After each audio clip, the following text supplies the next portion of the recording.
Welcome to Armchair Expert. I'm Dan Rather, and I'm joined by Leslie Stahl. Oh, my gosh. She comes up occasionally. Back in the old days, she would pop up a lot. That is high praise. Very high praise. Yes. I love Leslie Stahl. Yeah, she's great. She's a firecracker. Okay, long time coming. Number one current obsession as an actor, going on 3 years now, probably Walton Goggins. Oh. Walton Goggins, goggle glasses, Uncle Baby Billy's Bible bonkers. This guy's an alliteration wet dream. Yes. I love Walton Goggins. I mean, he's an incredible actor, but he was also a beautiful person. Such an interesting, colorful person. There should be an award for just best across the board actor. It's not on a single project, and it's like best dramatic, best comedy, whatever. There's just best actor, and I think Walton would be the shoe-in. I agree. Because there's nobody doing comedy better, and there's nobody doing drama better. That's right. Fallout, Justified, Righteous Gemstones, Vice Principals, The Hateful Eight. He stole The Hateful Eight, which is hard to do. That's a hell of a cast. Season 3 of The White Lotus. Woo! It wasn't enough he was in my favorite comedy show, Righteous Gemstones, or that he was in my favorite action show, Fallout. Now he had to join my favorite dramedy, White Lotus. He hits all the genres. What a dick. Also, Walton Goggins goggle glasses. Learn more at gogginsgoggles.com. You'll hear us in the goggles at the top of the show. Yeah, we'll be fully, if you're watching, we're adorned in the Goggins goggle glasses. Yeah, we are. Okay, now, this is a big merch update. Yes, huge update. So we were unable to do our own merch. We have to do our merch through Amazon Wondery. We have asked them if we can just do it while we're getting that sorted. And we have a 1-month window where we've got a bunch of really cool, well thought out merch. You can go to www.armchairexpertpod.com. Bunch of cool designs. A lot of things that were on the limited edition sweatshirts are now making their way to t-shirts. With some additional designs and some sweats, and it's a really cool little collection. Yes, and this is not calculated into a pressure cooker, but it will be about a month long that we're allowed to do this. I mean, there's a chance we might be able to continue it. We don't know yet. We don't know. Just letting you guys know it's up. We know now? We have the month, so order now. There'll be a delay because we have to make it all and ship it. So if you need it overnight, that's probably not going to happen. It's a pre-sale. But go there and order all the stuff you want, and then it'll get to you at some time. Go to www.armchair.com. Get your merch. Get your merch. Please enjoy Walton Goggins goggle glasses. We get support from Quince. Have you been wearing the Quince linen shirts? Yeah, I've been wearing them a suspicious amount. Yeah, European linen ones, they're $34, which is genuinely insane for how nice they are. It doesn't even make sense. Well, here's the deal. They work directly with the factories, cut out all the middlemen, so you're paying for the actual quality and not some brand's marketing budget. Everything's 50 to 80% less than comparable stuff. I love it because it's all very classic and traditional, and I know I'm going to be able to keep it for a very long time, and the quality's off the charts. That's true. The style is very consistent. Whatever you get there, you walk down the street, you're going to look good. They have these lightweight cotton sweaters, which I love for when it cools down at night. It's nice drape around your shoulders in the summer and then throw it on when it gets a little cool. And it's not just clothes. They do home stuff, ding, ding, ding, travel stuff, everyday essentials. It's all the same model, quality without the markup. Make your summer wardrobe easier. Go to quince.com/Dax for free shipping on your order and 365-day returns. Now available in Canada too. That's QUINCE.com/Dax for free shipping and 365-day returns. Quince.com/Dax. We are supported by Auto Trader. All right, if you've been putting off car shopping because it sounds like a whole thing, buying your car online on Auto Trader makes it way easier, really. You can shop tons of cars online, compare prices, check financing and trade-in options, all from wherever you are. And if you want to start online and go to the dealership for a test drive, you can do that too, really. What I like is the flexibility. Start online, finish at the dealer, or the other way around. Your info stays with you, so you're not starting the process from scratch. Plus, you're working with local dealer listings, so you've got real people helping behind the scenes. And when you're ready, you can pick up your car or have it delivered. Really. Buy your car online on Auto Trader. Really. He's an armchair expert.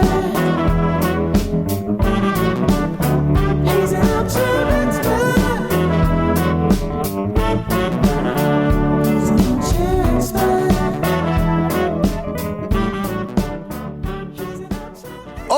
Wait a minute. Whoa, is there a guest? Go ahead. I think we have the star of the show. I'm just a guest star. Monty, you want to slide yours on? I put them there for you. Yes, I would. I figure we could start in them. Oh my. He brought you specifically blue. Honey, sit on the couch for half a second. You're not even mic, but Can you push this your product? Goggins. This bitch can move product.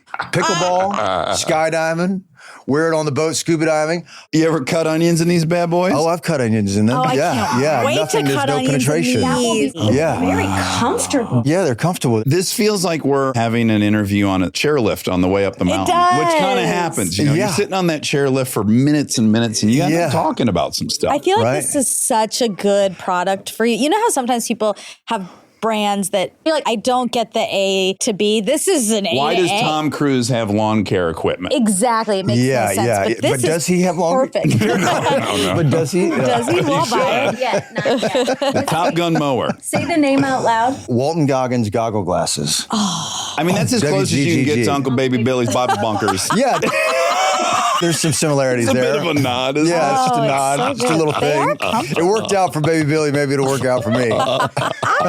I'm a good athlete. I'm not a great athlete at all. But really, the thing that I got out of playing sports more than anything else was I just love the equipment, man. I just love putting on the football pads. The I love the gloves. I mean, I love pep rallies. Let me ask you, wearing them right now, do you think that you would go for a pickleball shot that you might otherwise not go for since you have a strap on your head? 100p. I feel very cool in these. Honey, if you walk straight out of here and get in my Z-Wagon and drive the stick shift like you're Mario fucking Andretti, because of those, I won't be shocked at all. I've never driven a stick. That's right.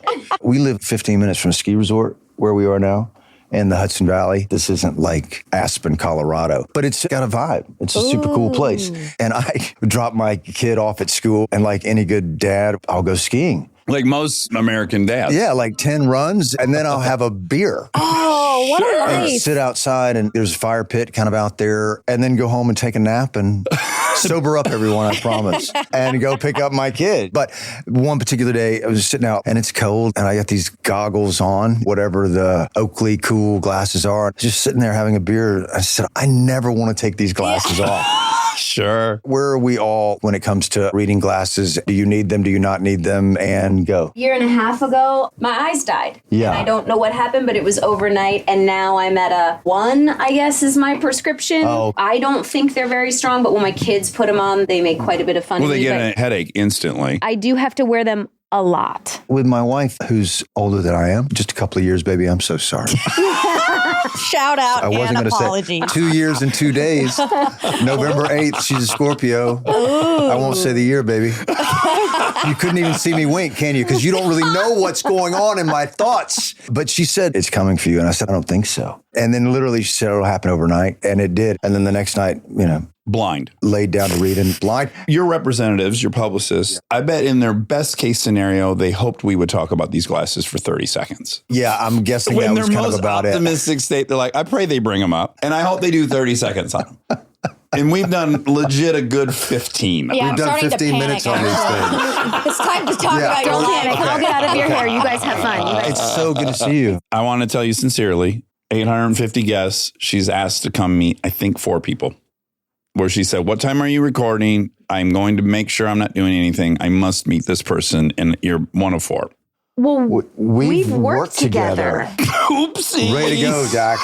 Fucking, not only did we Sorry, work baby. together, Yeah. so sorry. But Dax's point stands. People are in and out of this yard all the time. People that I know, people that I don't know, people that I respect, people that I'm fans of. And I've come in to say hi to maybe 4 or 5 people. And you were definitely one of them because how do you even say it? You're number 1. Yeah. I have the evidence. I have on this show numerous times said you are my number 1. Number so far You come away. up a lot. Yeah. I got to put these on before I get like emotional. They're great to mask public crying too. We left that out. There isn't anyone I've ever seen that is apex drama and apex comedy the way you are. It seems impossible, to be honest. To go from Righteous to Fallout in 1 year, it's staggering. And the fact that you were in that disgusting mask on Fallout and every woman in America was still like, I want that sexy radiation cowboy in my bedroom once a week. You got the rhythm. We love you. baby. Yeah. I'm glad I got to see you. It's really good to see you. Oh, Yeah, look you at don't really that. have the body of a beer drinker. When you said that, I was like, I don't buy it. He's one of these guys, though. We're going to get into it. He's one of these charms. Those are yours. They're yours. And yours look great as a hairband. Yeah, I love it Yeah, as a hairband. Yeah. Very exciting. Names, and then we'll just kind of move on to something else. The white ones are cumulonimbus. Which is a cloud formation. Yes, they are. I think they're the coolest. It's like, fuck, he's rocking some white goggle glasses with a red, white, and blue band. It's confidence. It's very cool. And then we have a noir pair, a black pair called Mama Skillet, named after my Mama Skillet.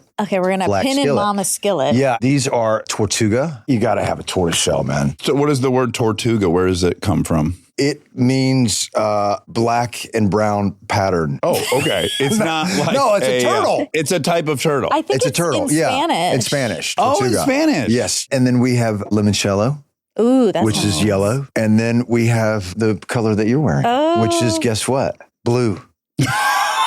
Wow. Decided to go real Just conventional for just regular old one. blue. So cool. Which is comical because if any color deserved an adjective before it, it would be blue. There's so many kinds. But you're like, no, there's only one blue and this is it. You're thinking differently. Oh, he Okay, just picked Walton up some Goggins. questions. Okay, here we Okay. go. We're going to get serious now, Okay, sir. let's get so serious. So yeah, you get it. I love you so much. I have been wanting this to happen for very, very long. And I was working with Rob Corddry for a period, who I adore. And then I found out you guys are close and you would vacation together in Europe, which sounds exactly what I'd imagine you do. Hey, always. So elegant. And maybe I want to jump to one thing to then come back to where you're from, because I was watching an interview with you and you were discussing having been offered Justified to be in the pilot. You were going to die in Justified and that was going to be it. You read it and you turned it down twice for a very specific reason. And I want you to tell me why, because I really liked it. I'm a huge Elmore Leonard fan, for one thing, but I felt that it was so one-dimensional. And because I can afford not to do this anymore. Yeah, for much of your early career, all of us, we got to play what they offer us. Absolutely. I mean, if you're Italian and you're from New York, chances are you're going to... You're going to shoot somebody. Yeah, absolutely. Yeah. You're going to be eating some fucking pasta. You're going to eat some For pasta, you're going to dig a hole in the desert. Absolutely. And you're going to smile while you're doing it. But we all look for boxes to kind of fit in when we're starting out. And it just so happened to be at that point in my life that I'd gotten out of a number of those boxes. And this was one box that I just felt like I can't perpetuate this stereotype and sell out my culture anymore. From an outsider's perspective, like a lot of different cultures in America, they're reducible to one impersonation. And it's like, okay, well, if I can speak like this, and I come down here and like I'm from the South, what does that even fucking mean? I mean, the South represents a third of this country. Each region and each state and each part of every state is very unique. Like the state of New York. The state of New York isn't just New Yorkers. I live in the state of New York now. Two dramatically different cultures, actually. You live in Dramatically, both, right? yeah. Manhattan and Hudson Valley. That's right. But it just felt like I was at a place in my life where I just was unwilling to do that. To participate in the perpetuation of this. Yeah. And I think everybody, at some point, whenever you can kind of step out, you don't need the money. Morally, you just don't think that it's right. And you don't want to feel shame whenever you're visiting those places that you're just another part of the problem. This is where the conversation ends. And I wanted it to be where the conversation began. And so on the third conversation we had, after I had turned it down twice, and I say that I'm not proud of it. There's no ego involved in that whatsoever, because I'm such a huge fan of Tim Oliphant's and Michael Dinner, who was directing it and wrote a good bit of it, but Graham Yost, who wrote the pilot. On the third time, I said, okay, I'll do it. Two things. I'm the smartest person in the room, always. After I say this very long speech in the pilot. This kind of crazy racist rant. That's right. That you say this one line, which is, I know you don't believe half the things that you're saying. You just need an audience. I just needed a version of that line for him to see through that, which is true. It's crazy having watched it, not knowing that story, and how important that weird detail was, because it also built this rapport with you two, which makes it so much more compelling. You have a past, and that little line that you were wanting to not perpetuate ends up also being this other layer. Well, it also allows the audience to kind of come into the experience. No one has tolerance for intolerance. Really, I don't. It just gave the audience the opportunity to experience this person and really to go forward. I ask for those things not with a 6-year contract. This was just the pilot and die. We'll do this thing and just give me that, and then I can sleep better at night. And, he's so fucking incredible. After they tested it, every single person like, well, no, he can't die. Yeah, it just adds a third dimension to a person. We had a guest that so beautifully articulated this. You know the author Barbara Kingsolver by chance? She wrote the Pulitzer Prize winning book last year, Demon Copperhead. Oh, yeah, okay. The most beautiful book. I read it. My whole family's from Kentucky. She said in that book, she was trying to explain how it feels to be in the South, and especially in Appalachia. She described it as, we're in the bathroom stall in high school. We hear the popular kids making fun of us. We get these TV shows. We get these songs. We can hear you. It's so fucking offensive and hurtful. Yeah. And you don't even care.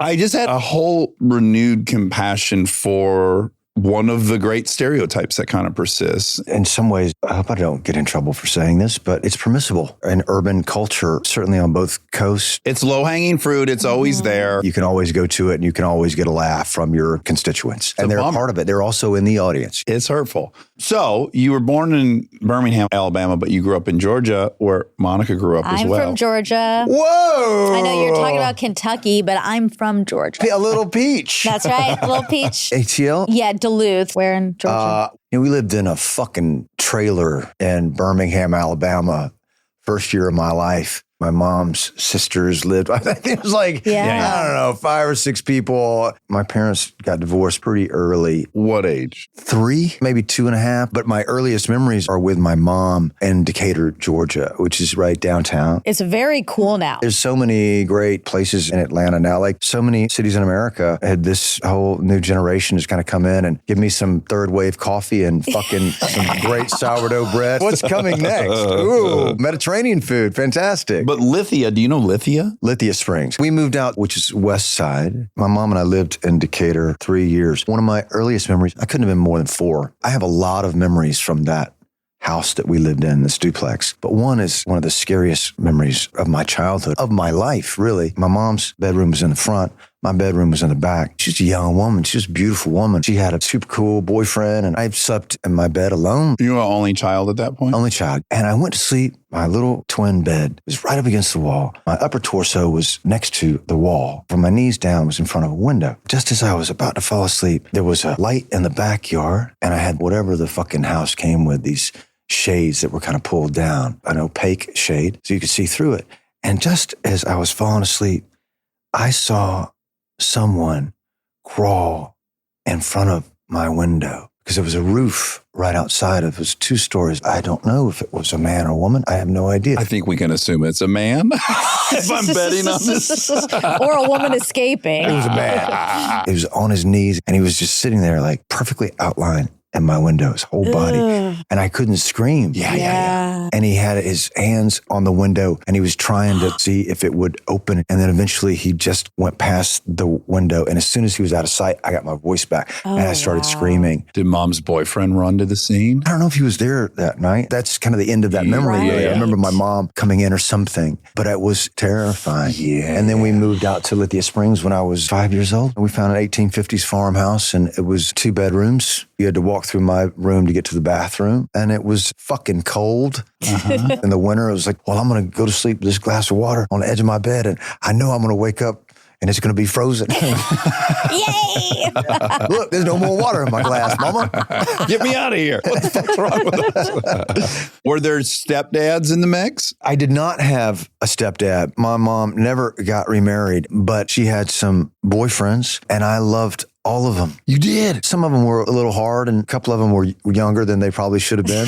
Good for her. My mom's so fucking hot. Oh my could she God, we need a resist? picture of your mom. My mom's so fucking cool. Yeah, who do you get your swagger from? Because I have been lucky enough to see photos of your dad, and Monica, I can't wait to describe his father to you, but you showed some pictures on Seth Meyers of him. He is a one of a fucking kind. He texted me a photo yesterday. Dad, if you ever see this, I can't believe you made this fucking coffee mug. But it was a picture of me in these glasses as a part of the campaign. And he made himself a coffee mug.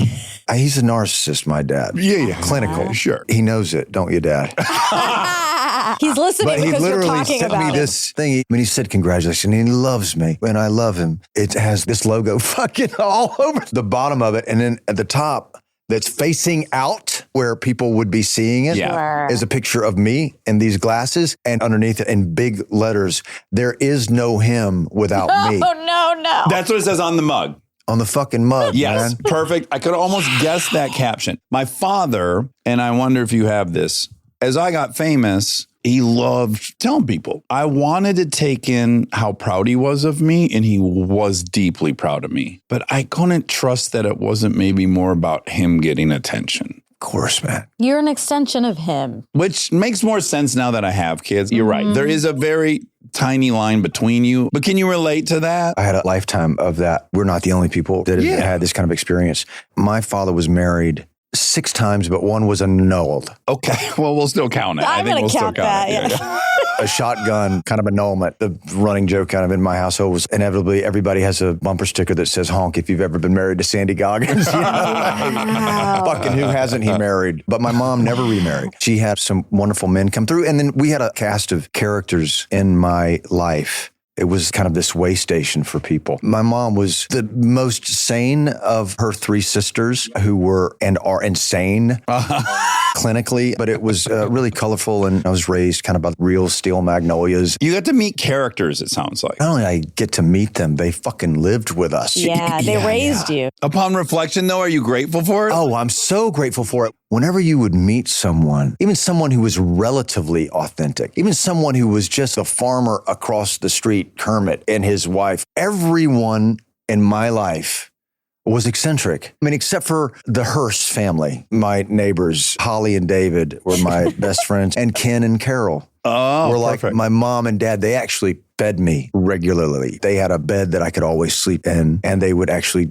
take me to practice, but they would also pick me up. They were dependable. Yeah, they were about as good as Americans can get. They were just wonderful people. But goddamn, I'm glad that I wasn't raised solely by them. I just absolutely love lunatics. Yes. I love crazy people, but just enough crazy. I don't see enough people seeking out those conversations or taking the time with people like that. Am I wrong about that? You think people dismiss? I think that eccentricity, if the conversation can't be had in about 3 minutes, if you're only checking one of the 10 boxes required for me to have a conversation, I'm not fucking having it, right? I mean, because people are busy and there's a phone. Do you think that's true or no? Gosh, I think it's complicated because I also think because of social media, people also lean deeply into their eccentricity, almost in an inauthentic way. In a performative way. It's performative. So authenticity has gotten very complicated and public and confusing. And you are interfacing with people that have either real or faux eccentricities, and you are engaging with them in that platform. I didn't even think about that. Well, also, you can get that itch scratch, which is you can go watch someone that's batshit nuts on Instagram. Whereas when we were kids, Kristen will hear me say this all the time. It's like, we're at an airport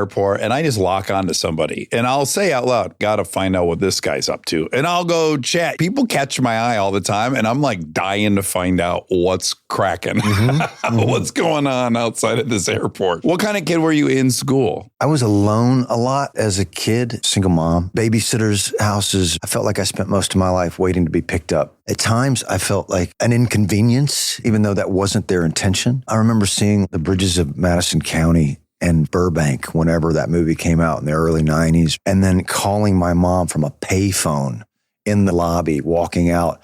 apologizing for being born. Oh, But not in just like, I'm so sorry I held you back from doing some of these things. And she still had a fucking great life. Well, sounds like it's because I'm younger suitors. Yeah, but she was like, no, son, you are the gift. You are it. But at the time, I didn't feel that. In school, I think I was popular, kind. I think I could charm people. I always felt different. I always knew that I'm not going to be here forever. I had a lot of friends. My senior superlative, even though I didn't win it, but I was the first runner-up for most friendliest. I thought it would be best dressed.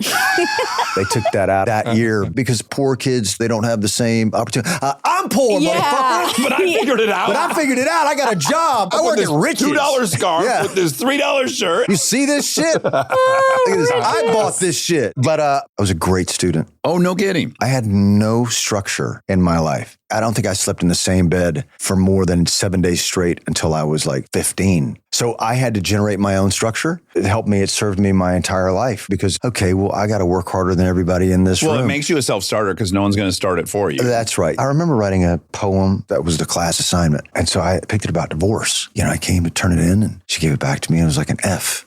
Whoa. I said, I'm so sorry. I think this is pretty good. And she said, it's great, but you didn't write it.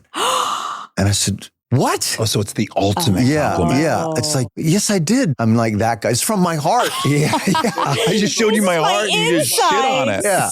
Call me a fraud. And then my mom kind of came to school and said, no, it was him. And it all worked out. I've never wanted to read a poem in my entire life until right now. I'm dying to read Do you know it? Do you know it by heart? No, I remember a couple raps I wrote in high school. We'll get to that later. Okay, so you went to Southern Georgia University for a year and a half? Georgia Southern? Georgia Southern. Did you go to? I went to Georgia. You went to UGA. I did. Good She old too was a Athens. great student. You from Georgia, man. I know I am. I Wow. sure am. We got in a big fight about it because I went to the Texas game with Dax. In Austin. Well, are you a big Longhorns. Texas? No, he's not. I'm a big Austin fan. Yeah, I'm a big Austin fan. That's a great city. Well, they were playing Georgia and I refused. And we were the guests We were guests of some of Texas. McConaughey. Oh, yeah, His of fucking course. religion. We got to hook him. No, we don't. Do you wear like a Georgia hat? I wore a Bulldog shirt and a red sweater. Were you on the field? No, we were in the box, but surrounded by a bunch of orange. And I was like, absolutely not. Yeah. And she was so mad that I wanted the Longhorns to win. It put our friendship to the test. It really did. We barely navigated that one. We don't have to talk about it now, but I want to know the history of this friendship. Oh, yeah. It's an odd pairing. We're best friends. We fight nonstop. We think about the world so differently, so often. It works. Big time. Circling back a little bit, I do think we are very volatile. And I think that's somewhat of a result of his upbringing and potentially mine. And when we were talking about chaos and relationships, do you seek that out? I think we subconsciously seek it out. You mean conflict with each other, or do you think in your own lives? Like, if I'm being honest, I think that's part of the draw. There's something always that could blow up. Yeah, that's right. And part of the attraction to this. I think so. Yeah, I crave novelty. I crave a challenge. I crave being engaged. And because she's so smart and has such a strong point of view, and it's so often different from mine, it's very ripe for very engaged, very heartfelt debate. And we love each other. So we would like to have the same opinion. So the stakes are high. Yeah. Now that makes for a great show. It's been going on for 7 years. Been going on a long time. We have to really navigate it quite often. But I think that's the best kind of relationship. I agree with you. I could never be with a fan. I have friends, I know people who are very successful and then they get a very beautiful person who's just along for the ride and they're a fan. I would be so bored out of my mind. My wife is hard as a motherfucker. Yeah, super smart, super talented. Very driven, very ambitious, going to get her way. I need that. I have that in my life. My wife is more often than not the smartest person in any room that I walk in, for sure. She's a fucking intellectual baller. She understands the world in a very nuanced, complex way and is able to walk with kings. Yeah, and you got to have your shit straight before you enter into a fray with her. Like, she makes you, I'm presuming, the very best version of yourself. Well, I mean, I don't know. Or the worst version, too. And the thing that I say often is I'm Zen 99% of the time. And she says, well, it's the 1% where you should be fucking zen, man. You know, it's the 1% when you're challenged to that place, and that's your lesson. I said, or maybe it's fucking not my lesson. You know? But that's kind of that thing. I mean, I think I'm cool to, hey man, fuck you. I'm not cool. That level of volatility is present in my work, and maybe you feel that way in your work. And that is the same with my wife and all of my friends. I look for that in other people. I need 10% crazy in the mix. Absolutely. And Monica's 26% crazy, and I'm 35% crazy. So Well, I would go up a little bit on that. Is Kristen crazy? that's a great question. Less and less. Less and less and less. Yeah. Both of us, by the way, have gotten way milder. It can exist so much easier. It's 17 years. You're 19 years? 20. I've been married for that long, but we met on a blind date 20 years ago, January 11th. The volume comes down on a lot of stuff. It has, and we've gone through a lot, and like every relationship, ups and downs and peaks and valleys. But there's this thing that has eluded us for so long, and we see it coming. It's like, oh, I fucking know exactly how this is going to go down. And I don't want to, okay, let's step off this train right now. There's an off-ramp right here, man. You could just turn around. Oh, she's not letting you leave. Oh, you're not letting her. Oh, hey, you know what? Hey, man, Now we're doing this. Yeah. Fucking, I'm out, man. Yeah. The little fucking switch out flips of here. and a little burst of euphoria comes when Yeah. you go, oh, I'm going to burn the house down. Yeah, Here we yeah, go. that's right. And it's a little bit intoxicating. It is intoxicating, but you know who in my family doesn't have any of that is our child. He is so calm and so wise and so measured and extremely passionate, a deep, deep, deep thinker. What could be more fun? Yeah. Okay, here's the limb I wanted to go out on. Okay, let's go out But on I a was limb. just curious, given the similar background. Is it hard for you when someone's in a bad mood? Like my things with my wife are generally, and I have this with Monica too. I have this with everyone in my life.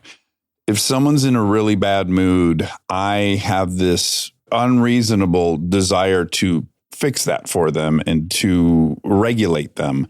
And if I can't do it, I'm very uncomfortable. Right, because you spend a lifetime doing that, regulating kind of other people's. Well, that was my guess. I'm wondering, single mom, it's like normally dad would be in charge of that. If mom's got an emotional issue. She never fit that box, right? She never fit that stereotype. Smoked a lot of weed, had a really good time.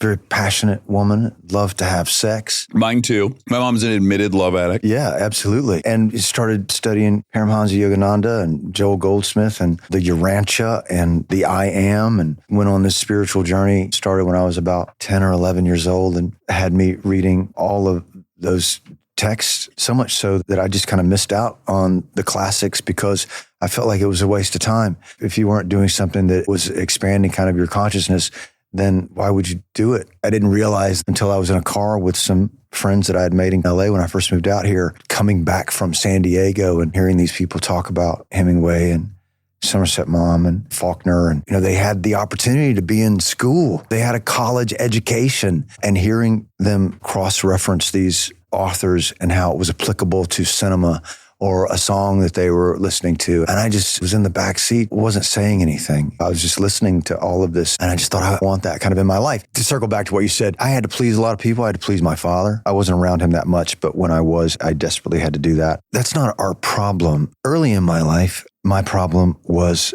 profound insecurity based on poverty and not having those things, to the point where in high school or middle school, girlfriend's parents were coming to pick me up, and I would give them an address that wasn't my address. And right before they were supposed to get me, I say, okay, Mom, I got to go. My mom had no structure, no boundaries, Right. no boundaries whatsoever. My mom was like, I trust you. And so I would just slip out of the house and I would go to Ken and Carol's house with the nicer home and just hide in the ditch or out by their bushes. And I would see the headlights kind of pulling, and I would just run out in the driveway. And it's like, okay. And then the lights would come on, and this is that your, and I was like, oh, they're fine. Bye, Mom.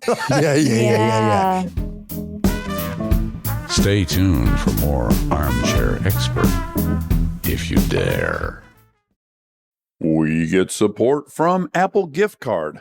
Back to school is here, and for many, that means some big life transitions. Whether they are heading into a new grade or setting up a dorm for the first time, you want to give them something that actually supports their growth and success. Apple Gift Card is a versatile solution because it takes the guesswork out of gifting. It's not just about a new pair of AirPods for focus. It's about giving them the invaluable chance to choose the digital tools and subscriptions that suit their unique journey. They can use it for productivity apps on the App Store, movie nights on Apple TV, or extra iCloud storage for all those new memories. With Apple Gift Card, it's so empowering to give the students their freedom to allocate their own resources. Celebrate their new academic chapter. Visit applegiftcard.apple.com to celebrate their milestones and gift one today.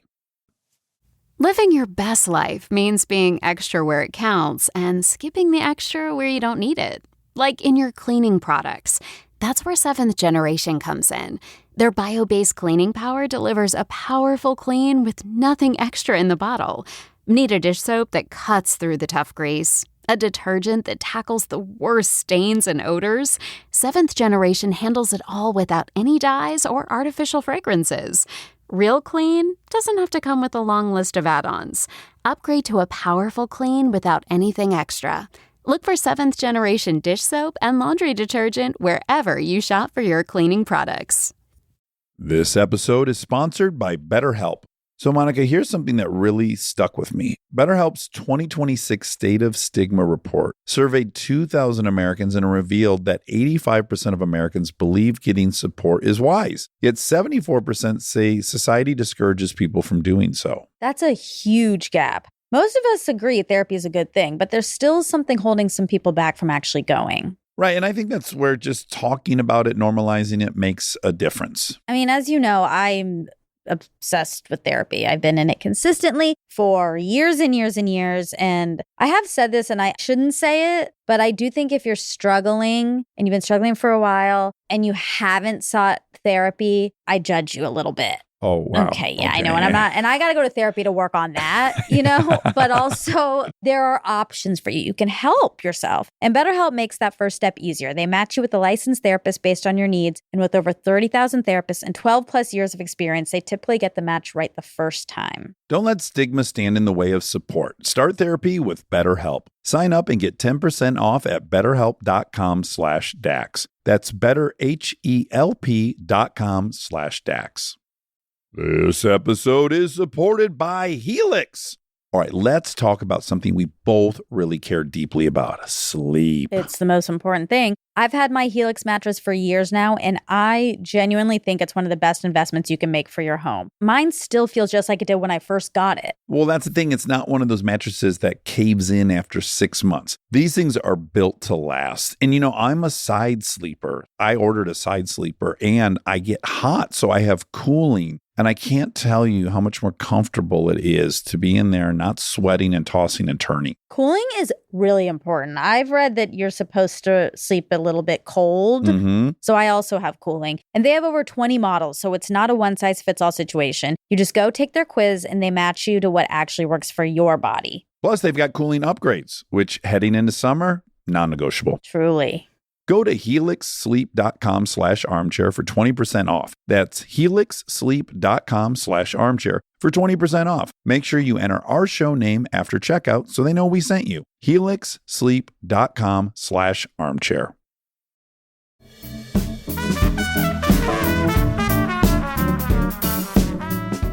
Poverty is humiliating when you're young like that. You just don't fit in. We never filled up our gas tank ever. I never remember my mom or an aunt or one of these crazy people I was with. No one had the money to put more than like $3 to $5 in your gas tank. And so I had a lot of that. It's like a chip on your shoulder, but it's not. And then you allow for judging until it gets to a certain point, and then you react to that judging. It's like, well, wait a minute, I'm just as good as you. I had a lot of that shit early on, especially in relationships. I was left a lot, like a lot of people, abandonment issues, and just thinking everyone leaves, everyone's going to leave. So please don't love me, or love me and please don't let me go. Yeah. I think that's a journey for a lot of people. In my own journey, in my own spiritual walk, which is a part of this whole experience of the White Lotus, falling in love with yourself. God damn, if you can get to that point where you're okay with you, even though once you find it, it will very quickly disappear. Yeah, it's transient. Absolutely. And once you have that realization and once you have a degree of self-love, at least this is what my experience was, that also came with real boundaries. I've gotten better about this is no man's land right now. We're okay, but this is not okay with me. And I'm not poor anymore, but I don't think that ever fully leaves you. I wrestle a lot with, I hated rich people. If there were a bad guy in the world, it was rich people because I felt less than around them. I didn't like how I felt. It's not their fault. I now know that. But, I had this chip on my shoulder. And then trying to come to terms with the reality of, I'm one of those people. That's a little discombobulating. And there's shame around that. Yeah. You feel survivor's guilt. It's complicated. The thing that I had, and something you kind of brought up earlier, and experiencing it in the back of this car, came up from San Diego. My envy wasn't around the acquisition of things, even though I just wish we had some fucking heat. You know what I mean? Like these are just bare minimums. The water would stay Full liquid. tank of gas. Yes, I wish we had some yogurt. Wish I didn't have to cut off half of this block of cheese to get to the good cheese. That's exactly right. But it was time to think. I was jealous and envious of these people went to college and they were fucking in college, even though they worked or whatever, but they had an opportunity to just sit and learn or read and then go talk about things that they had just learned. I never had the space to do that. I would have been good at it. I left school after a year and a half. We do forget, we take for granted that going to school and being able to be there and think critically is a privilege. It is a privilege. Yeah. We just do it. We think we have to do it. We go, we try to get through it, and it should be rethought of. Or just like a daily reminder of this is a privilege. It's not a right. And what do you do with the time that you have at the microphone? What is it that you want to say? Well, I didn't have that in college. I have been able to, even without money, give myself those opportunities through travel and being alone, giving myself permission to be on the road for a very long period of time, understanding culture. I've talked about this in other interviews, so this isn't revelatory. But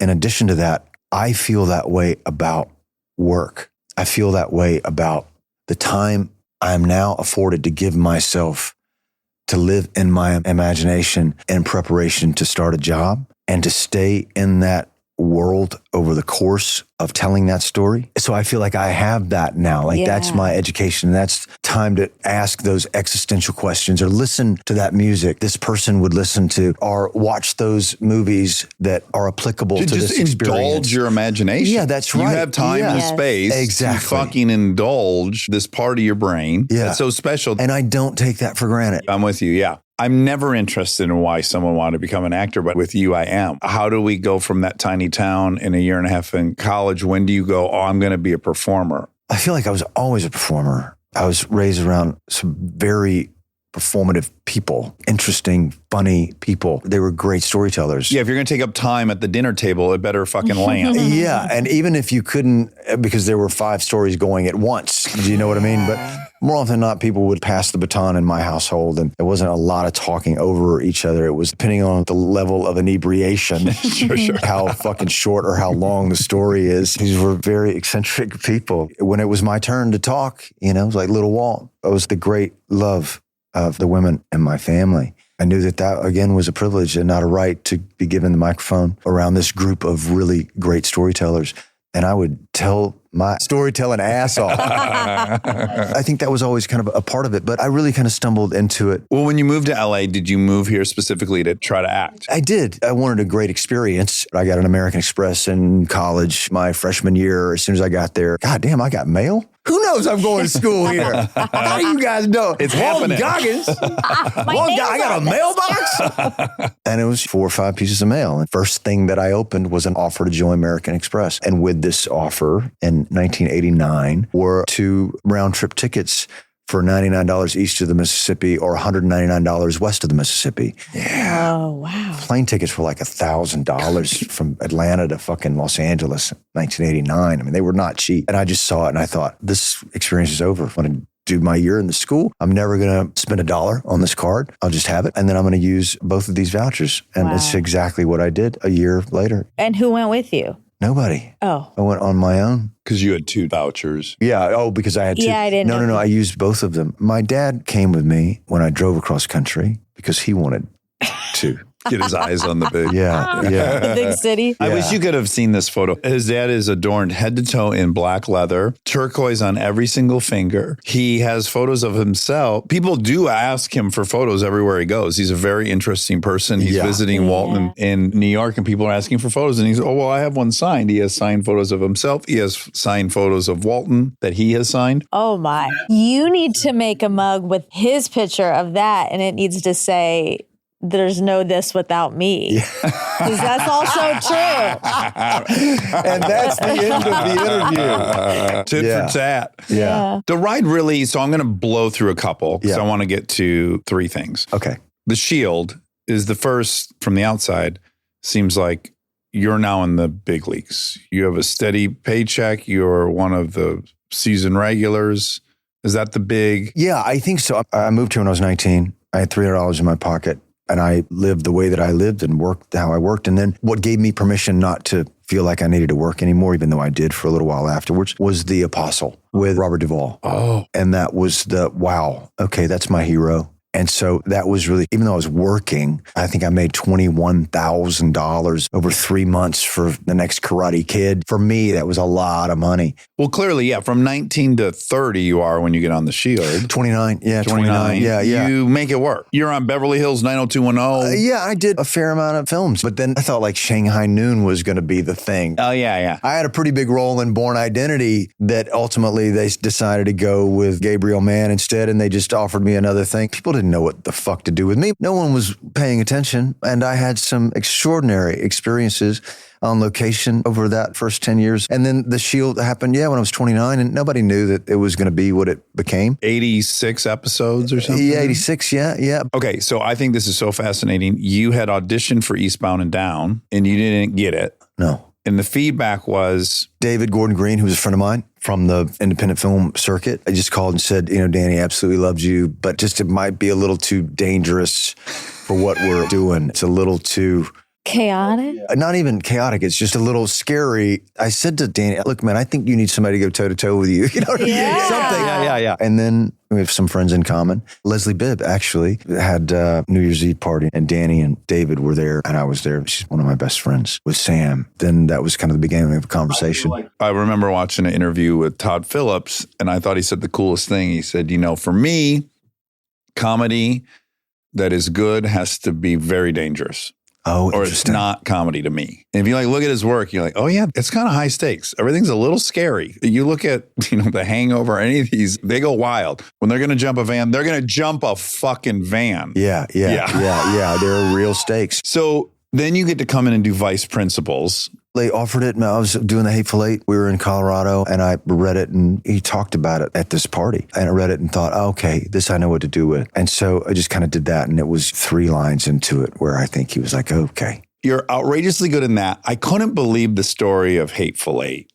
And if you would just indulge me and Monica, I think the audition for Hateful Eight is one of my favorite audition stories I've heard. If it's the story that I think you're talking about, that was for Django. Oh, I'm sorry. Yes, but you get Hateful which Eight. led to the Hateful Eight. I'm sorry. That's No. That's easy. I can't believe you know what you fucking know. Honestly. But it starts with a call to Rodriguez. I get this script like everybody else in town, and I read it on the plane to New York and staying with a friend, and it's one of the best things I've ever read in my life. He's only made 9, So it's the repeat cast. It's the golden ticket. It's a very small group of people. I just feel that way about Mike White and the White Lotus. There are a number of filmmakers that have that stable of actors, and if you can kind of get in that, Christopher Guest, unbelievable. But Quentin is probably by far the most in my book. But I read it, and it's like, I don't have to get this. I just want to fucking read these words in front of this man. And so I called Robert Rodriguez, who's a friend of mine, and they're obviously really good friends. And I said, man, I've never asked you for anything. Could you please text Quentin for me and just say that I have this guy I'd like to read? 10 minutes later, he texted back the text from Quentin, which was, I love Goggins. Oh. I love his work. And it was like, fuck, okay, well then that's it. Did you print it out and frame it? Unbelievable. That's enough. It's more than I wanted. Yeah, we could ever expect. Yeah, right? yeah. It's always nice to live your life as if you should be surprised if anyone has seen any fucking thing that you've done. But to be seen by a hero just feels really crazy. And then liked. Yeah, that's Not right. just seen, liked and appreciated. And then it just happened to coincide with a really good friend of Quentin's, was one of my wife's dear friends. And she called and she said, I just read the script and you got to be in this movie, man. You're one thing. of these guys. Yeah. And she said, let's have a dinner with Quentin. I'm the guy that's like, no, I don't want to do that. I don't ask To anyone seem for anyone. opportunistic is I'm like not the that grossest, fucking right? guy. Have this dinner, talk about everything but the script until the very end. And I said, I think this is what you're saying and how I felt. 1,000 people have probably said. He said, well, I want you to come in and just pick a few roles. And so I did, started kind of reading them, and there it was. And he was like, that's fucking great, man. I'll be speaking to you. And I said, well, I'm not leaving. I said, what do you mean? I said, well, I didn't come here just to read these 3 roles. I don't give a fuck if I get this job, man. I just want to read your words in front of you. I want to read all of these roles. Wow. I want to read Leo. I want to read Sam. I think it was Kurt Russell. It's like, I just want to read this shit. And he's like, really? And he said, okay, let's do it. And then he read everyone else in the scenes. And you did the whole movie, basically. We worked for like an hour and a half. We did a lot. How fucking Big badass. seminal scenes, just the unadulterated enthusiasm and love for what he puts out in the world and his words. And at the end of it, it was like, fucking really good to see you, man. Can't wait for the next time. This will cross my mind on my deathbed. Thank you. Thank you, man. Oh, how cool. And then, you get the call. A couple of months went by. It's like, okay, buddy, come down to New Orleans and play with us. What if you're like, I can't. I don't want it. I just came to just do that one thing. I don't really want to be in the movie. It was You pure. can't top what happened. But thanks. I appreciate it. Thank you so much. I imagine you deal with this. The characters are so fucking different. I may have seen Vice Principals, but if I don't follow show business, I don't realize that's the guy from Hateful Eight. They're so different. And if I fell in love with Uncle Baby Billy, I'm not putting that together with The Shield. It's almost probably a bit of an Achilles, which is, I think you deserve to be the biggest star in the world, but I think the work is so unique and different. I don't know if people are connecting the dots, because now I'm a hyper fan and I didn't even think, oh, right, I got to go and watch. I went and watched Justified. I had never seen it, but I'm like, oh, I'll go up for Goggins. Goddamn, he's great in that again. But I watched Hateful Eight a couple months ago in a sea of the most talented people. That's the performance in the movie. It's incredible. I can't believe you went from a smaller role in Django and then got called to the big leagues and did what you did in that movie. Is fucking nuts, dude. Thank you, man. Oh my God. It's so impressive. I'm so happy for you that you got to go into Tarantino's world and have him trust you with that much, and then to fucking score touchdown after touchdown. Well, look, maybe you feel this way. A lot of people in this business and outside of this business listen to your podcast. And I think for so many of us kind of coming up, I mean, we're from a different generation, but the barriers to entry, the gatekeepers to this experience, it's like every day, you're not even trying to fucking get to base camp 1 on Mount Everest. You're just trying to get up that little fucking to the airport hill that you're going to fall down. Yeah, that's right. You're just trying to get a flight to the airport in Nepal. At that point, it's as far as you could have gone if you feel like I do about Tarantino. It's exactly how I feel. But whenever you see someone that's been around for a long time, like Rockwell or Crudup, I mean, even Garrett Dillahunt, all of these fucking people that have been around for a really long time, and we've been around for a long time, and you just see consistently good work over a long time. And it's like, oh, wow. I mean, Pedro Pascal's been doing great work for such a long time. And it's like, wow, okay, there's one for the good guys. Yeah. Yes. There is no limit on their staying power. They're inoculated by talent and wisdom and choices. And so the guys I'm also a fan of, I won't name any names, but we know them. The people that if you were an envious person, which I'm really not, except at other people's careers, I really don't look in other lanes. But the people in my 20s for a moment was like, fuck, I wish I could, but I wouldn't trade my walk for those 3 years. And I think you probably wouldn't either. I've been walking the road that I've been walking for a very long time. I would argue it's preferred. I agree. When you're young, if you come out and you drop right into the World Series, it's hard to appreciate, it's hard to conceptualize, it's hard to integrate, and it's hard to process. Stay. Yeah, it's hard to stay and to kind of just keep walking in the back door, and then you leave and you're like, oh, who was that guy? That was that, It's so preferred for your life story, your own narrative self. It's such the way to do it. Yeah, I think so. You don't remember this, but very first time I met you, it was nothing more of like a, hey, but it was really just me across the room silently thinking like, fuck you, fuck this fucking guy. Why? What is True this? story. Because it was for an audition, and it was just the two of us in this room. And I walked in, and I looked at you, and you were sitting behind this desk.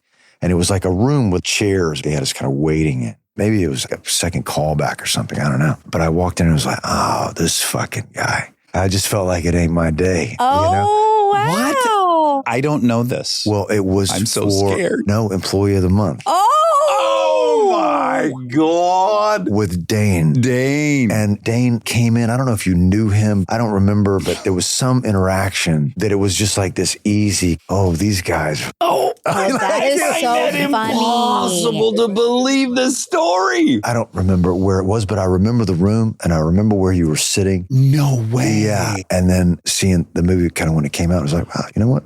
Yeah, it was his for sure. That's an ego boost for you. Should be. Yeah. And yeah, if I were you, I would hate me. No. Yes. I'm like, what this motherfucker was on Punk'd? I just felt like, and then no, what it was he? just like, you know, when you kind of walk in one and it's like, oh, well, you know what? I'm still going to have fun. Yeah. And I did. I want to see the version of the movie with you. I don't know, man. Oh my God, that's Funny. crazy. That just blew my mind. Okay, last thing before White Lotus is, of course, Righteous Gemstones. Uncle Baby Billy. Yeah. Again, I see all your shit out of order. So I first saw Righteous and I was like, who the fuck is this guy playing Uncle Baby Billy? And Chris and I are just obsessed with the show. I'm writing emails to Danny, who I barely know, but I have to tell him after every episode. Wow. The pilot of that, I'm like, did Scorsese fucking direct this pilot? This is a comedy. Look at these shots.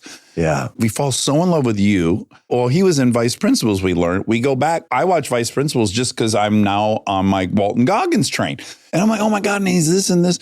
I don't really have a question. We just finished the 4th season. It's really good. I can't tell you anything that it's about, but the first episode of season 4, and I'm going to go on record as saying this, as a piece of writing, if I had read that in The Atlantic, I think the motherfucker would be nominated for a Pulitzer. Wow. You know, really what he's saying at this stage of his exploration in that world. And everybody obviously has a great arc and a great story. But Baby Billy will have this summer 2025 fucking hit. I'm going to tell you right now, whatever you're wearing right now, come June or whatever, when you're a bathing suit, you will be singing this fucking song. I promise. Oh my God. It's good, y'all. I can't And it wait. says a lot about a lot. It's cool. I guess my one What a question about Vice character. Principals and Righteous is if you had to guess at a percentage, what percentage is you guys riffing and what percentage is on the page? It feels impossibly organic.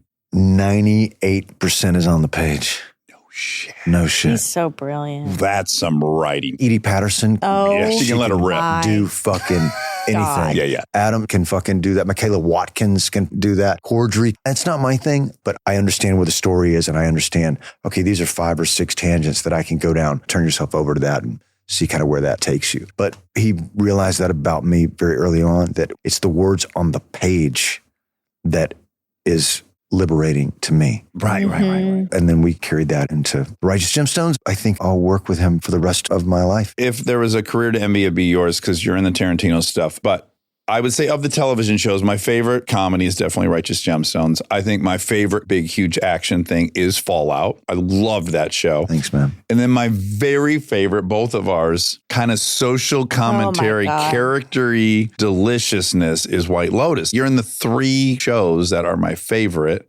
The 2 previous seasons have been so good. I think we all had so much anxiety when season 2 came around because I'm like, how on earth? That hotel manager in season 1, like, who's going to pick up that slack? And then And it they delivered. do it. They did it. His social commentary and what he's able to tackle, which I feel like you're not allowed to, and he does perfectly. Yeah. Just the notion last season, you had these 2 couples and these 2 cheat, they're shitty, and this is the good one. And then as you're playing with it, you're like, well, I'm not sure which one I'd rather be a part of. That's right. Oh, here's the perfect guy who says all the right things. Why isn't she horny for him? We got to deal with that. That's a real thing. It's so brave and awesome. It is. And no one writes an existential crisis the way that he does. Yes. Wealth gives him permission, I think, to parody these people and to make them real simultaneously, because these situations do happen to people outside of this very specific economic kind of section of society that he explores. Yeah. This is his words, not mine. If First season was about money. The second season was about sex. This season is about religion. It was everything that I had hoped it would be. And there are so many things that happened over the course of this experience that I'm not at liberty to really talk about. Tough project to promote, actually. Yeah, it is with a lot of projects, but that one in particular, I think they do actually kill you. There's a body floating somewhere. But I felt like I had my own apocalypse now, that I was Willard in a boat going upstream to meet Captain Kurtz, which was also me. Because of the real life? Or the story? Because of the story that I was telling. Does it help that you're in Thailand for 6 months, living at the actual hotel you're working in? Yeah, living at the hotel. And sometimes the hotel was completely bought out. So it was just us. And then other times, they weren't able to do that. Yeah. So you're literally checking in as an actor next to guests that are actually there on vacation. You're like peeking at the hotel pool going like, Absolutely. Oh, wow, that's that character. Yeah, it's a weird fourth wall being broken in a way. But I've seen 2 episodes and it's really fucking good. Oh, I cannot And wait. it's similar, but it's different.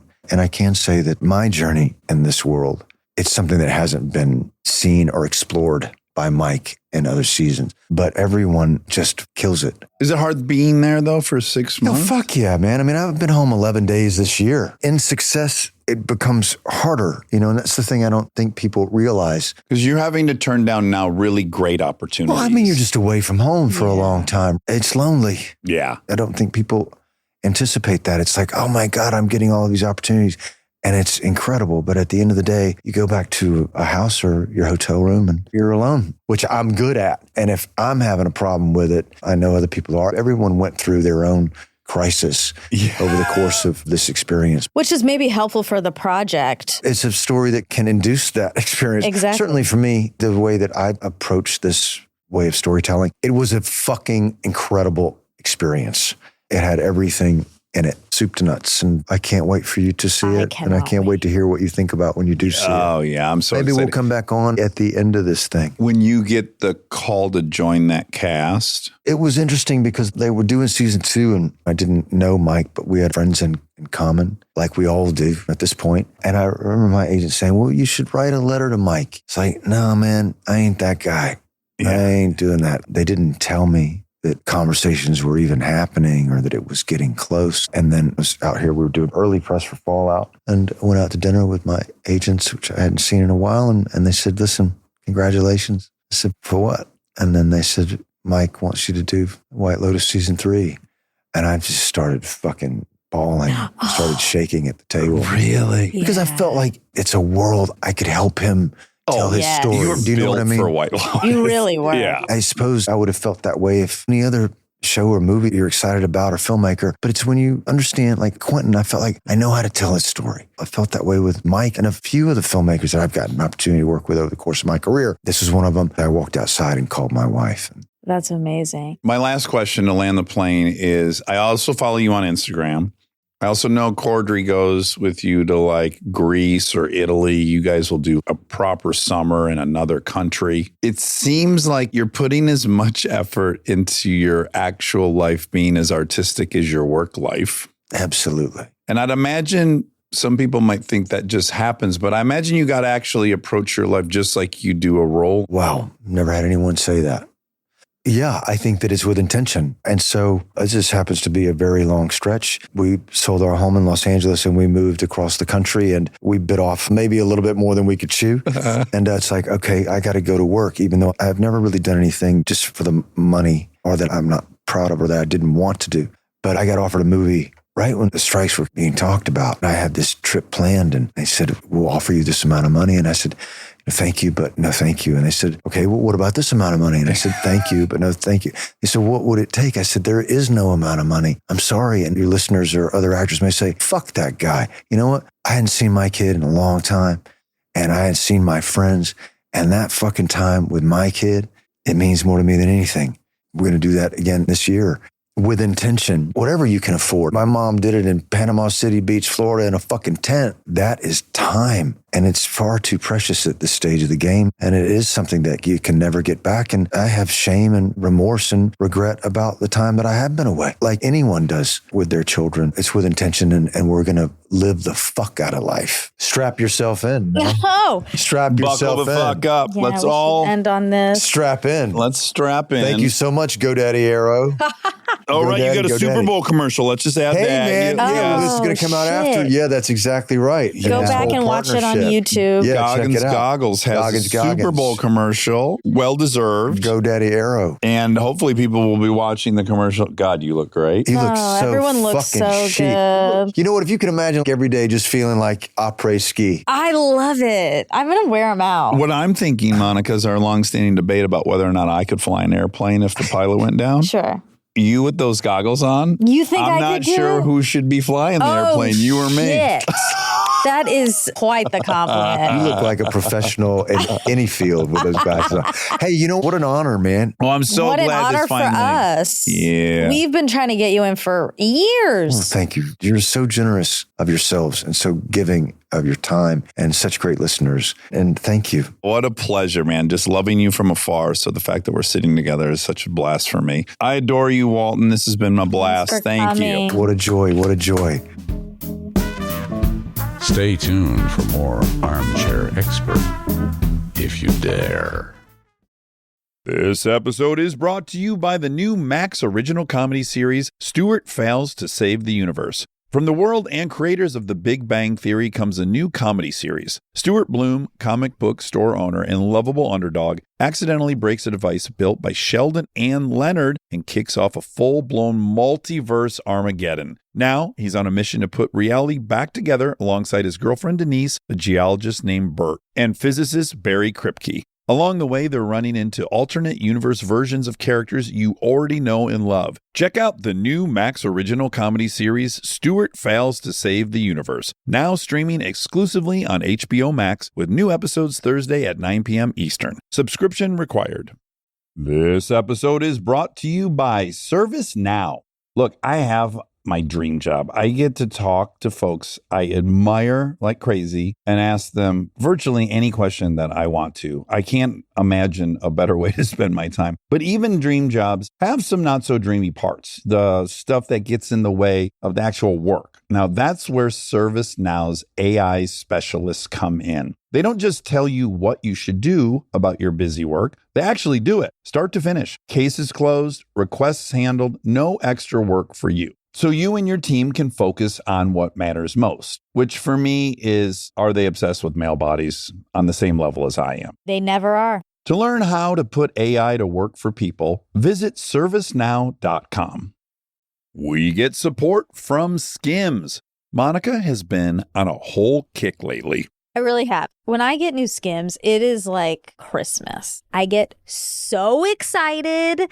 I love Skims, and they have Skims cotton, which I literally reach for every single day. The fabric is really soft, but it also holds its shape. There's nothing worse than Sagsville. Exactly. It's really bad. Skims never does that. Every single piece I've gotten from them still looks brand new after a lot of washes. There's no stretching. They lay perfectly, and they support in all the right places. You're pretty particular about that stuff too, which is saying something. It is. And I'll just say it. The lightweight cotton thong is the best one I've ever tried. I also have their cotton jersey t-shirt. I have it in black and I really love it. It is a tight fit, but it is very flattering. Sometimes I don't love a tight fit shirt, but Skims just does everything right. I really don't know what they're doing over there. The t-shirt is perfect for summer. It's a great summer shirt. Go get yours. Shop Skims cotton and all of my favorite pieces at skims.com. After you place your order, be sure to let them know we sent you. Select podcast in the survey and be sure to select Armchair Expert in the drop-down menu that follows. This podcast is brought to you by Squarespace.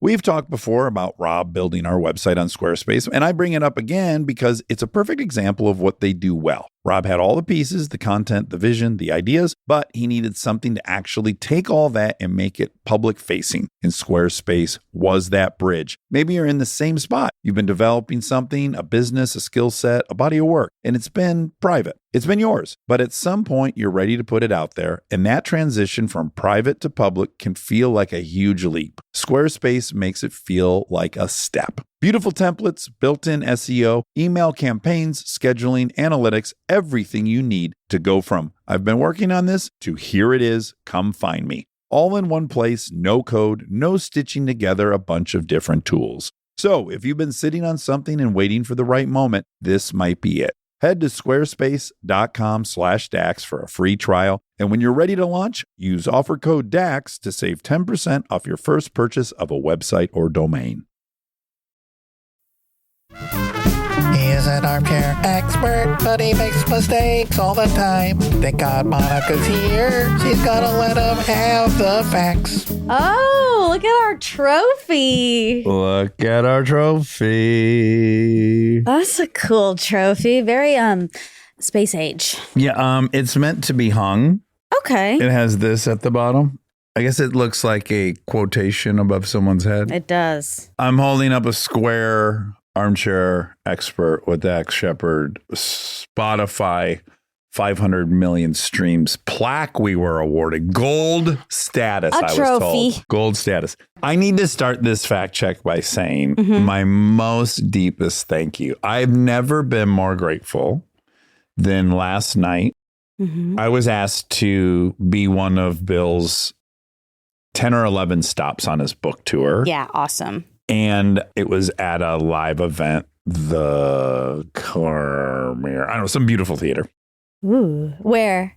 In San Francisco. Oh, nice. Yes. Sorry if you already said that. No, I don't think I did. Okay. For the listener, I didn't say that. Okay. Okay. It's not our show, right? Yeah. It's not handheld mics. I can't go out and ahead of time and warm everything up and then bring Bill out. There's like a whole thing, you know, it's their show. Right. And there'll be a video and another woman introduce us for a while. And then we sit down. I'm in the wrong side. Suffice to say, it just wasn't like one of our shows. Sure. So I guess they gave me not a ton. I'm not going to exaggerate. Maybe like 20% nerves. Of course. It's different.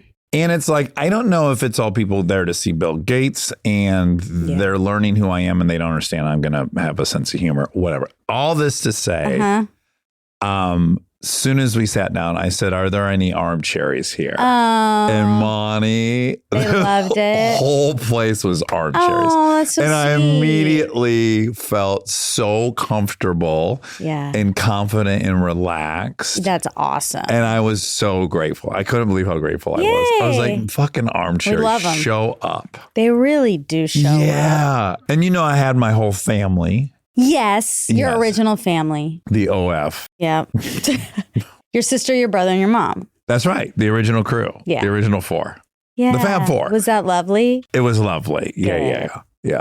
And they got to meet Bill for a while. Yeah. And my brother has been obsessed with Bill since he was a kid. Really? Oh, yeah. Because my brother was very into computers. I didn't know that. Yes. Oh, how special. Obsessed with Bill Gates his whole life. Okay. Even when I was talking to him before the event, I was saying like, oh my God, you got to read the book. It's so funny. There are so many funny stories in this book about him being 13 and showing up places with a briefcase and business suits on and making products. And the whole thing is it sounds like a cartoon. Yeah. And he was like, oh yeah, my favorite thing is that his mom said, what are you doing in here in his bedroom? And he said, I'm thinking you should try it. And my brother just knew all this stuff I had just learned in the book that he somehow had already known. Anywho, they got to chat for quite a long time. It was a very special experience for my brother. That's great. And yeah, it was sweet. And then yesterday, we gave it to San Francisco straight up the hiney. In 4 hours, we saw that whole city, Monica. Nice. We saw Alcatraz. We saw the Golden Gate Bridge, the Bay Bridge. We went through Chinatown. We went through North Beach. We went to Lombard Street. We got on the trolley and rode the full loop of the trolley. Wow. Hanging out the side, Monica. So is that something you Rice-a-roni. do with your original family? Because I don't think you do that with your I wouldn't current do family. it. No, my brother had never been to San Francisco, Yeah. shockingly. But so, yeah, seeing Alcatraz and all that stuff, the Golden Gate Bridge, it's all very exciting. Trolley, Rice-a-roni, the San Francisco tree. Full House, Ding Ding Ding, Full Olsen's. House, Lombard Street. Do you know Lombard Street? I've heard. I don't know. It's the one that's really twisty that goes down the extremely steep. And when my brother and I were children, there was a show called You Can't Do This on Television. No, that's Nickelodeon. It was called That's Incredible. Ooh. Doug DeMocus, the wheelie king, rode a dirt bike, a wheelie, down Lombard Street. Oh. Never putting it down.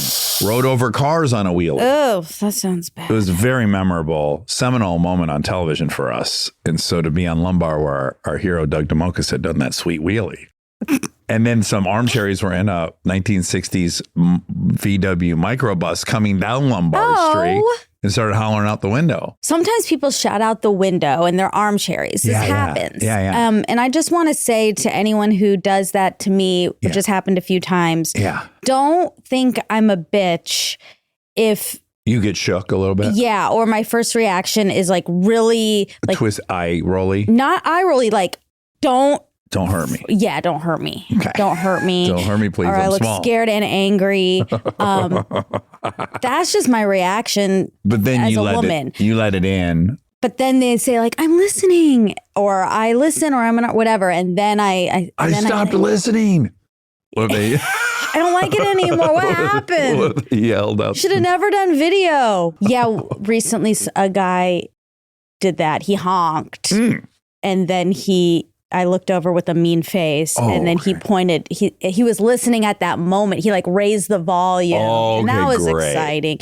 But I got scared I'm when also you thought sorry. when you just pointed. It looked like he was pointing at his crotch, but it was obvious. It was the An armchair would dashboard. never do that. I know he wouldn't, but I'm saying it was clear that he was pointing to his stereo. Yeah. Okay, great. Because when you just did it, it wasn't clear.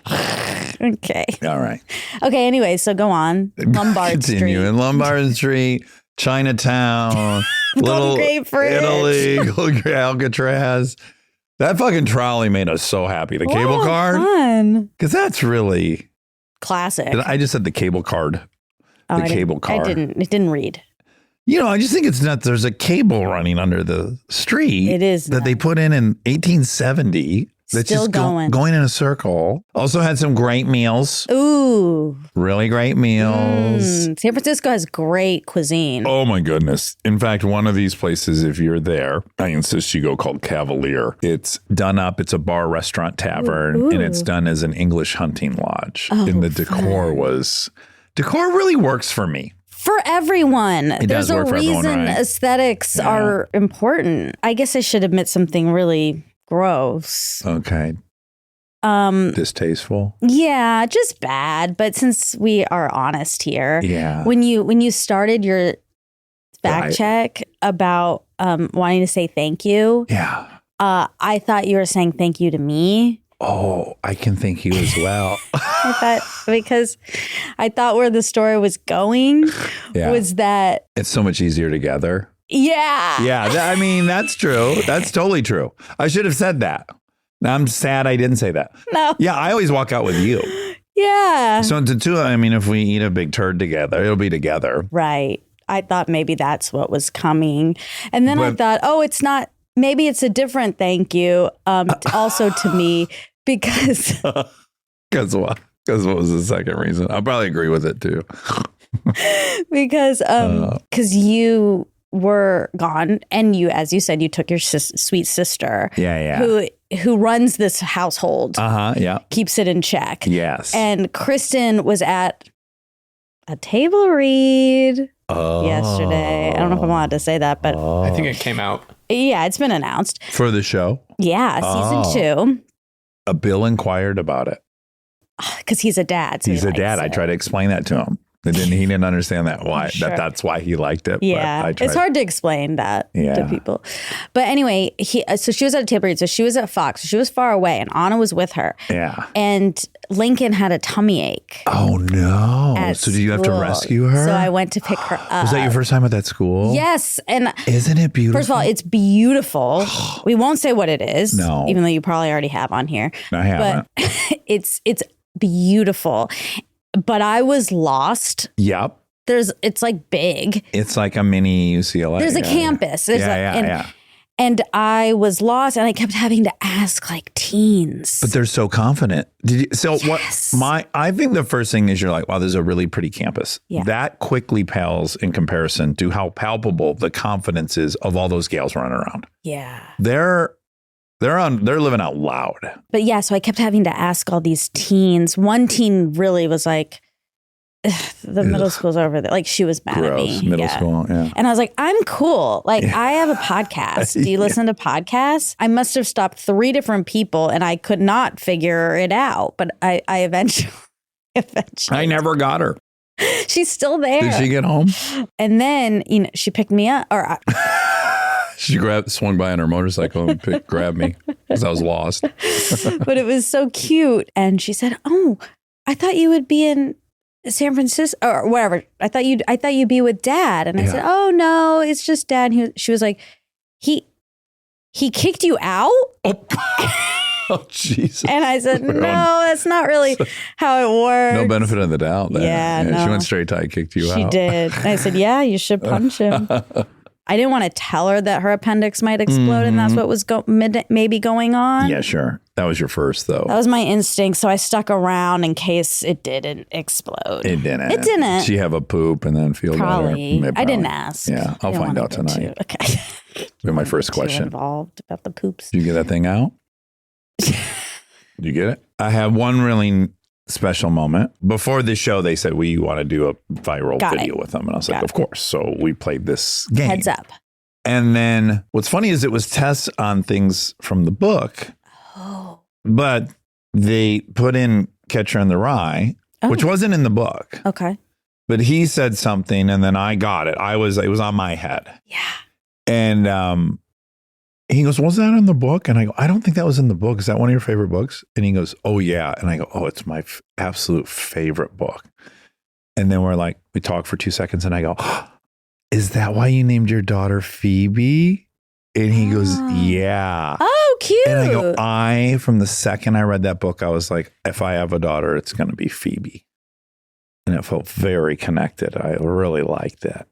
I had the same exact. Wow. Kadams and I had that bonding moment too. Aww. I think a handful of men have named their daughters Phoebe because they fell in love with that character. You know you didn't do that, right? Is that not my firstborn's name? I'm so sorry to tell you.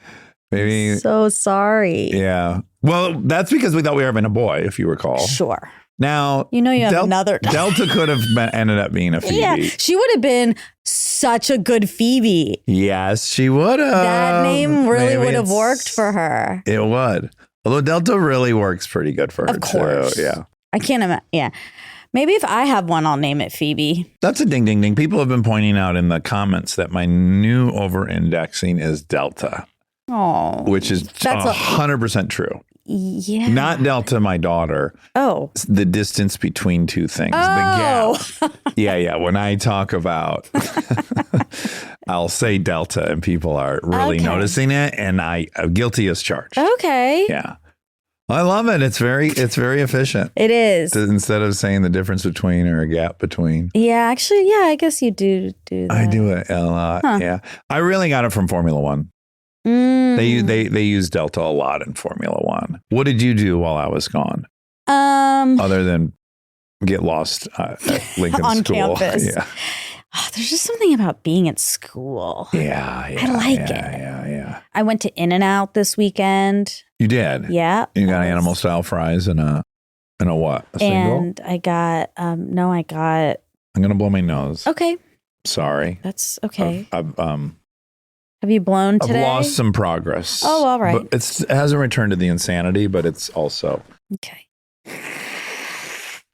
Did you slip up on your trip?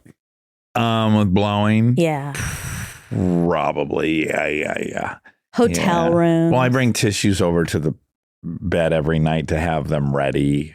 And then when they're there, then I kind of got to use them. But I can't risk that I will make it without blowing my nose and have to get up. There's a lot of stuff to consider. I know. Did anything else interesting happen this week? Oh, my God, Super Bowl. Oh, That would be crazy.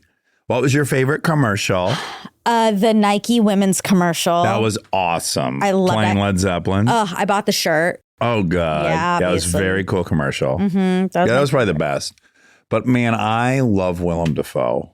I do too. I mean, he's with just Catherine O'Hara. I know. That was a good pairing. But he's just Friend of the pod. Go check out his episode. He's so unique. What a gift he is. He is. He's a blessing. Love him. Yeah. I loved that. He's a blessing. He is. Yeah, that was good. He's like in a Wes Anderson movie, even if he's in a commercial. That was great. I couldn't hear all of them. Yeah, I didn't see most of them. I started it an hour and a half late. Oh, you did? I did. Wow. Yeah, and then fast forwarded through everything to catch up. Okay. Not needing to catch up as it turned out because nothing changed. Yeah, but the only thing I cared about really delivered, which was commercial. the halftime show. Oh, the halftime show. Oh my God. I loved it, but I definitely thought his mic was too low. I was having the hardest time hearing him like the first 4 songs. Well, we couldn't hear, but it was a bad mix. It was the TV, because when I watched it on YouTube, I could hear everything. Oh, really? Yeah, you should watch it on YouTube. I wonder if on YouTube they cleaned that up a bit. Maybe. But on the broadcast, I was like, his vocals need to be way up. Just barely hearing the words. On YouTube. Yeah. I thought it was so good and so well done and so smart as he is. All of those things. I don't know. I just thought it was so powerful. I loved it. And there's all these I love hidden things. Okay. What were some of the Heidi's? I love clues. Yeah, what was in there? Well, did you realize these probably aren't clues. They're probably obvious, but the stage was a PlayStation because the whole thing is like the game. So he's like playing this game with Drake. Also, when Samuel L. Jackson is out there, it's kind of. I thought he was incredible. Uncle Sam. Oh my God, he was so incredible. That's a hard lift. He's got to pop in and out. Perfect timing. I know. Finish before he's got to start. That was complicated. Yeah, and he was great. He was perfect. But yeah. He was almost more Kendrick Lamar than Kendrick Lamar. No, don't say that. Don't cut that. No. Oh my God, no. Sam Jackson's like the original Kendrick Lamar. Well, I'm sure that's why he was there. Yeah, he of course is iconic. Mm-hmm.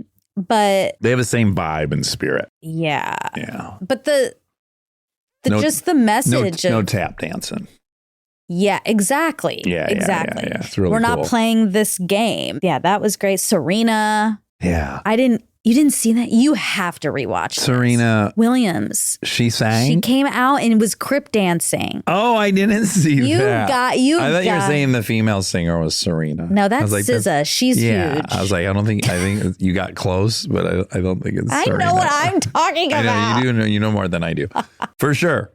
I didn't see Serena crib walking. You definitely need to rewatch. Okay. I had it very loud. And I got goosebumps several times. When it's the American flag and he's standing in the middle of it and they're all of the dancers in the arrangement are black. Just so powerful. Yeah, this is really powerful. It was. It really was.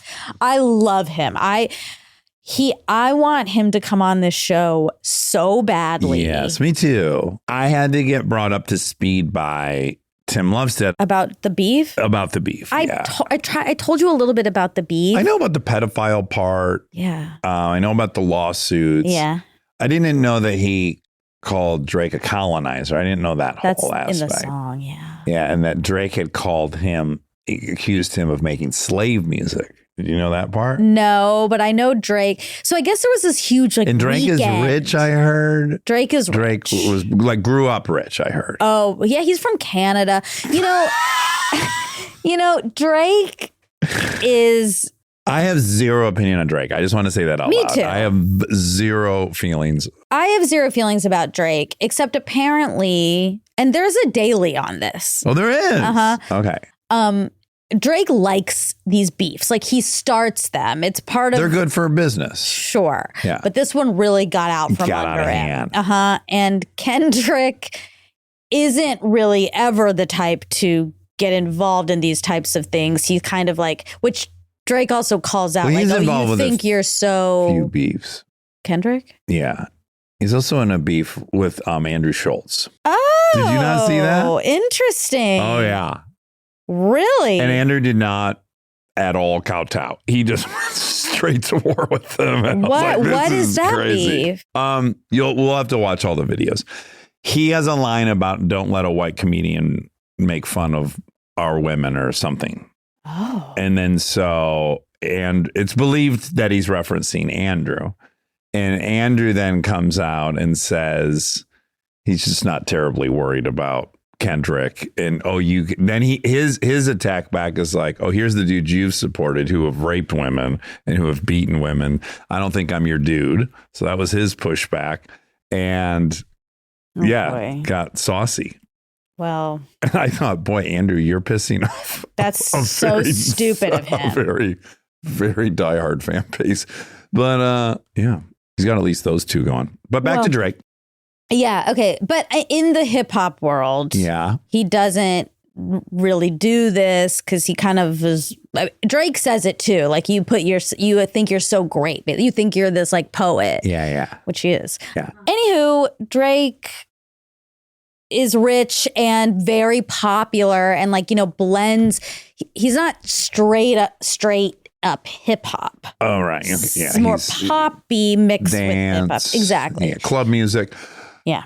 So people think he's a phony. I found myself with that tension of loving a good fuck you song and then knowing the better part of myself doesn't like this. Yeah, me too. But I in this case, I don't. You care. went for it. I'm like, oh yeah, I'm getting charged up by this. Yes. And obviously that's not my aim in life, is Same. to like be pumped when someone else is telling another person to fuck off. Me either. Effectively. Well, okay, I agree. Unless there's a huge class distinction, of course, then I do enjoy it. But regardless. Yeah, I am with you. I don't enjoy a beef, diss track, or a beef. I've never been into a beef before. Right. This is your first beef. This is my first foray into beefs. The world of beefs. But now that I listen to The Daily and I know how many, so it was like this big weekend, I guess, where they were like back and forth. They kept putting out songs in retaliation to one another. At the end, in the audience, after the halftime show, it says game over.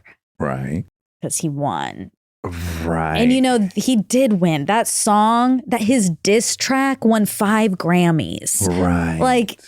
Sorry, I feel bad. I actually do feel kind of bad for Drake, but he did start it. I don't even know. He started it according to The Daily. Okay. All right. I'm nervous. I don't want to be on either side of it. Why? Because I don't want to join a team when half the other people hate the team. I don't want to be on a team that's hated by half of people. It's not my desire in life. I know. If I care deeply about this feud between Drake and Kendrick, I might, but I don't care at all. These are both very rich, talented dudes. I don't think there's an oppressed person in this. Think. Yeah. I mean, they did come from very different backgrounds. Like, it'd be like you who came from a certain background, you probably feel like you have more of an entitlement to talk about that and rap about that than somebody who didn't experience it. Mm-hmm. But again, I don't even know enough about Drake. Is he rapping about the hood? He raps about bling. Okay.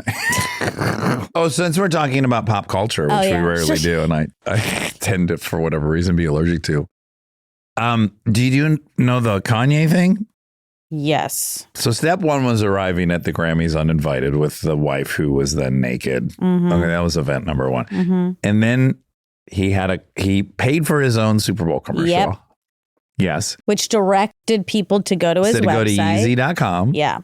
And if you went to Yeezy.com, there was a single item for sale, and it was a shirt with a swastika on it. Yep. I mean, this is as absolutely mad as conceivable. This I'm horrible. dying to know. It's so bad. I'm dying to hear his thought process. I'm just dying to understand how he got himself to a point where he paid for a Super Bowl commercial. He hates Jewish people. He says it. It's not, we don't have to read through the lines. The fact that that's not illegal, although now I guess there's talk about the NFL maybe suing him because when he did the commercial, that wasn't up. He had real items on his site until the next day he changed it. Yeah. So I guess there is some conversation about him being sued for that, but I don't. It's what I want to know. So embarrassing. What I want to know, to be clear, is the same thing I wanted to talk to Roseanne about. He knows this is a very damaging move. I don't know. I don't know what it's like passing a point of no return. It's been like that though. He keeps doing stuff like this. Yeah, I mean they're escalating in severity. He wasn't previously, to my knowledge, selling swastika shirts. No, but he was saying openly he hates Jewish people, and he's like he's getting close to being a neo-Nazi. Close. He's a Okay, right. He is 100%. He's a black neo-Nazi. Yes, he is. Now, how does a rational, at one time seemingly savvy and rational person end up here, other than just the obvious bipolar? Yeah, he's bipolar. But yes, as I was reading something today, like that's for people who are like, well, he's bipolar, which he is. Yeah. 95% of bipolar people aren't hate filled. They're not using it to hurt people. Yeah. And if you found out Hitler was bipolar, you wouldn't go like, oh, that makes sense. Yeah. I have a whole theory I'm not entitled to have about Roseanne, which is I think the racism aside, it was racist. I acknowledge it. But that's just one of many historic things she has done at the height of her popularity to really alienate everyone and test whether they love her. Yeah. Like the famous... well, that's you. That's you deciding and test what. Like that's you being very introspective and saying you think it's because deep down she's testing whether. Yeah, I think like when she sang the national anthem intentionally poorly and annoyingly, and she pissed everyone off. And it's like the patriotism flared up, and she's brilliant. So she's too smart to not know that wasn't a good move. So then I wonder, what story is she confirming by doing this thing? Like, well, how could she, as smart as she was, convince herself that I'm going to do this? And I think it's this, you don't believe all these people that love you really love you. And then your brain comes up with this bizarre test of that. Yeah. To find out, to confirm you're right, basically, that no one really loves you. They love this fake version of you they see on TV or hear in music. I have to believe that's going on with Kanye. I don't think so. You don't think so? I appreciate that you really give people, and I don't think you're giving him the benefit of the doubt, but like, I think a bunch of things have gone terribly wrong in his life that he's the author of, no question. Yeah. He creates chaos. And I think you and probably many people feel like there's a empathetic reason behind that. Well, I just think there's a reason other than that Kanye West was born evil, and now we're seeing it, and he hid it for 40 years. But do you think, but you don't think anyone's born evil, and I don't either. But I think people become. I do think there are people in this world who become irredeemable. They become so driven to chaos and destruction and I'm not making an argument that he should be redeemed. No, I would hope. No, I'm not making an argument that people who have committed crimes should not go sit in prison, but I am working with an assumption that something happened to them that now resulted in this. I think there are serial killers, and I think there's narcissists, and I think there's sociopaths who enjoy, and there are sadists who like to hurt things. I know those people exist. Yeah. But I think a lot of mental pathology people do really weird stuff that I'm quite curious why they would ruin their lives in this way. Like, this is a person who's ruined their life. Oh, yeah. But over and over, like, it's not, keeps doing it. He keeps causing harm. Does it seem like a tragedy to you? Because it seems like a tragedy to me. It seems like a waste to me. Yeah. But I don't think of it as a tragedy. I think what he's doing to people, I think causing this kind of fear and instability and across the board, even when he like goes up and steals a thing from Taylor, it's mean, it's bad. I'm also of the belief that a lot of that type specifically thrives off oxygen. And so I don't really want to give him any ever. Like, I think he's disgusting and I don't want to talk about him really. I mean, this is a fine conversation, but you know, everyone's of course like posting about it. And there was another shirt made in retaliation, which I think is awesome. That is what he wants. He wants chaos. He wants a reaction. He wants people to be scared and be angry. And I don't want to play. Right. Like, bye, just go away. Yeah. Stay tuned for more Armchair Expert, if you dare. This episode is brought to you by SoFi, the all-in-one finance app where you can bank, borrow, and invest all in one place. Let's talk bank accounts for a second. The average bank savings rate is 0.39% in interest. You're earning pennies on your savings, but it does not have to be that way. With SoFi high-yield checking and savings, the money barely making moves sitting in your savings account can earn over 8 times the national average savings rate with eligible direct deposit. No account or overdraft fees, which feels rare these days. You can get your paycheck up to 2 days early, perfect for getting ahead of a bill or grabbing what you need right when you need it. Plus, get up to a $300 welcome bonus when you sign up with eligible direct deposit. Sign up for SoFi checking and savings at SoFi.com/armchair. SoFi checking and savings is offered through SoFi Bank N.A., member FDIC. Terms apply.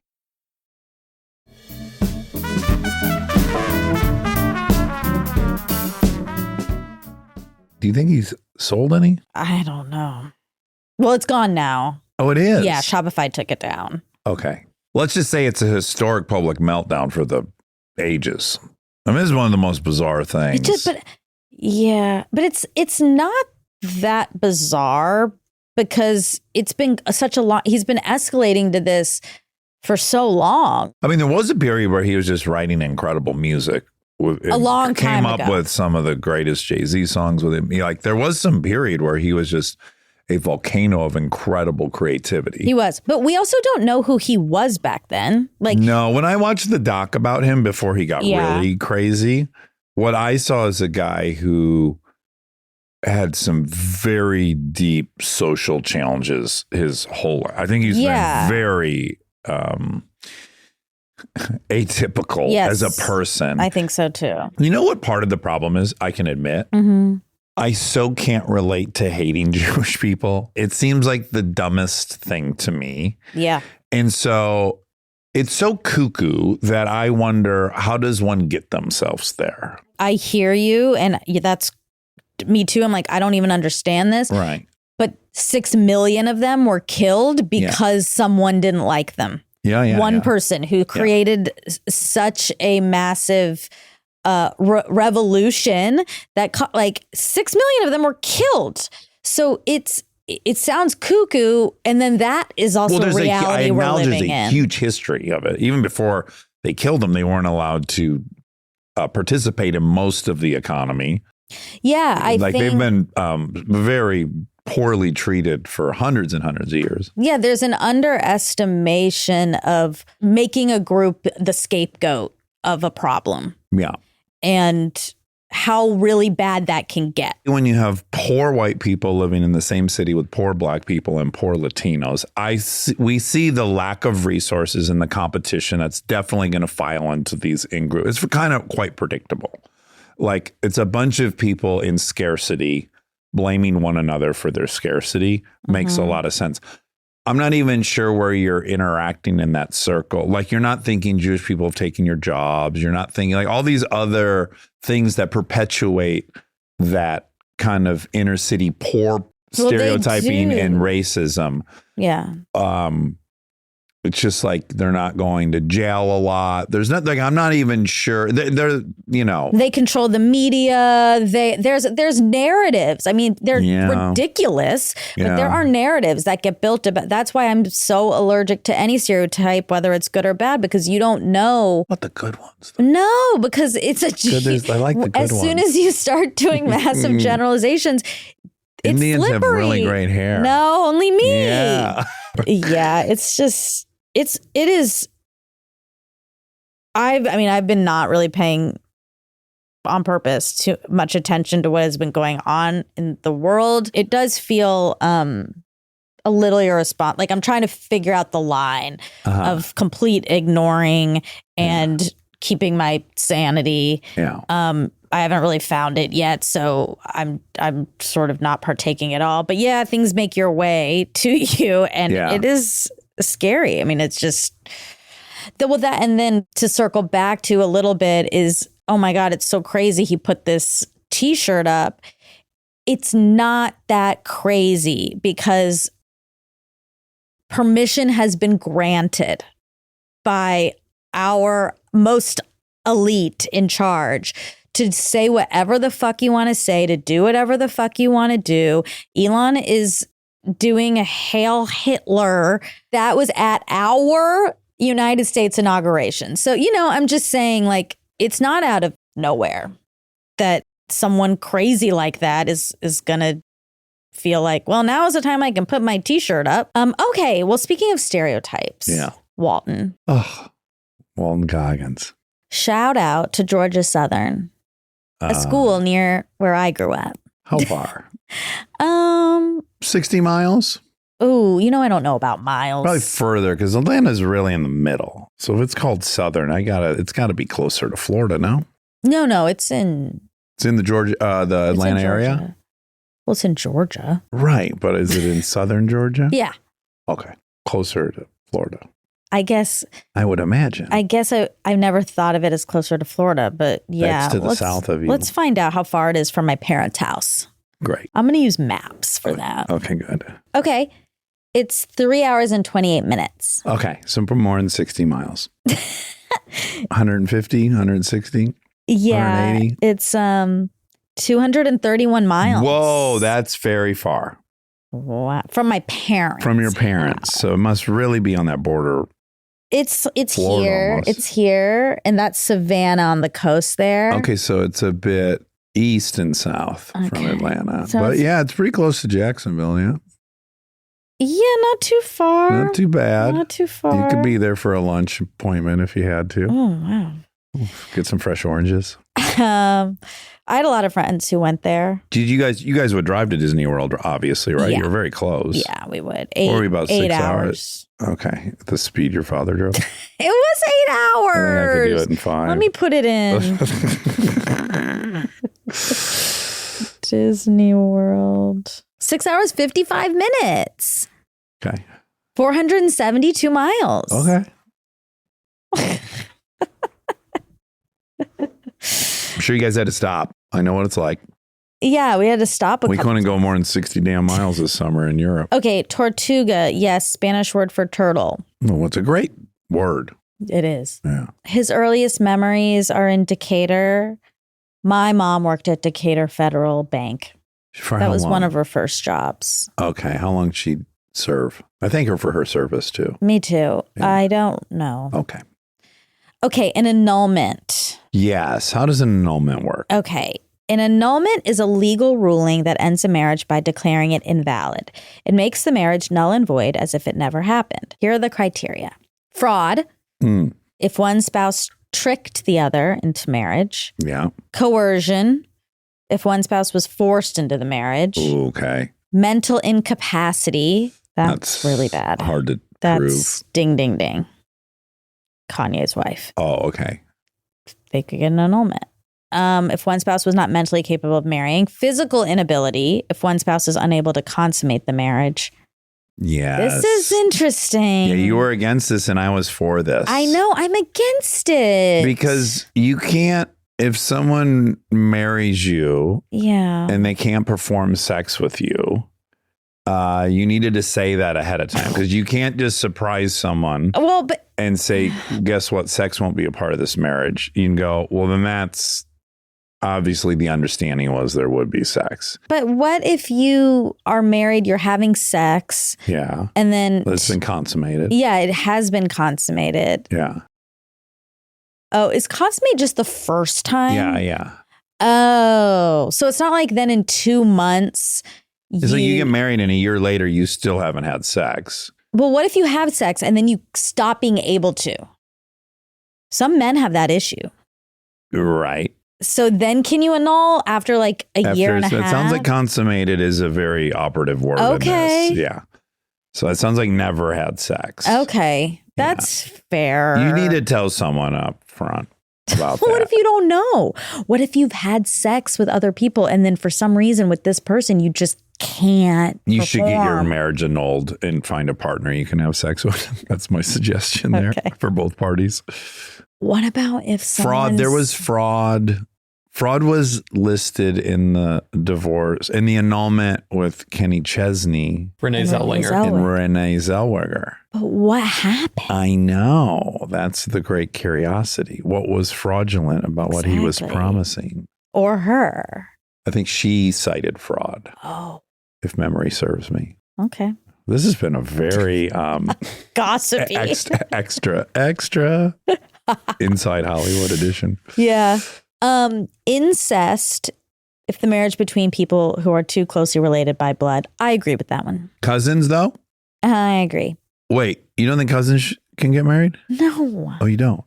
That one's very loosey-goosey. What? Yeah. We had an expert on that had a whole chapter about incest and has gone through the world. And it's very rare for a culture to have forbid cousins to get married. It's very common everywhere. No.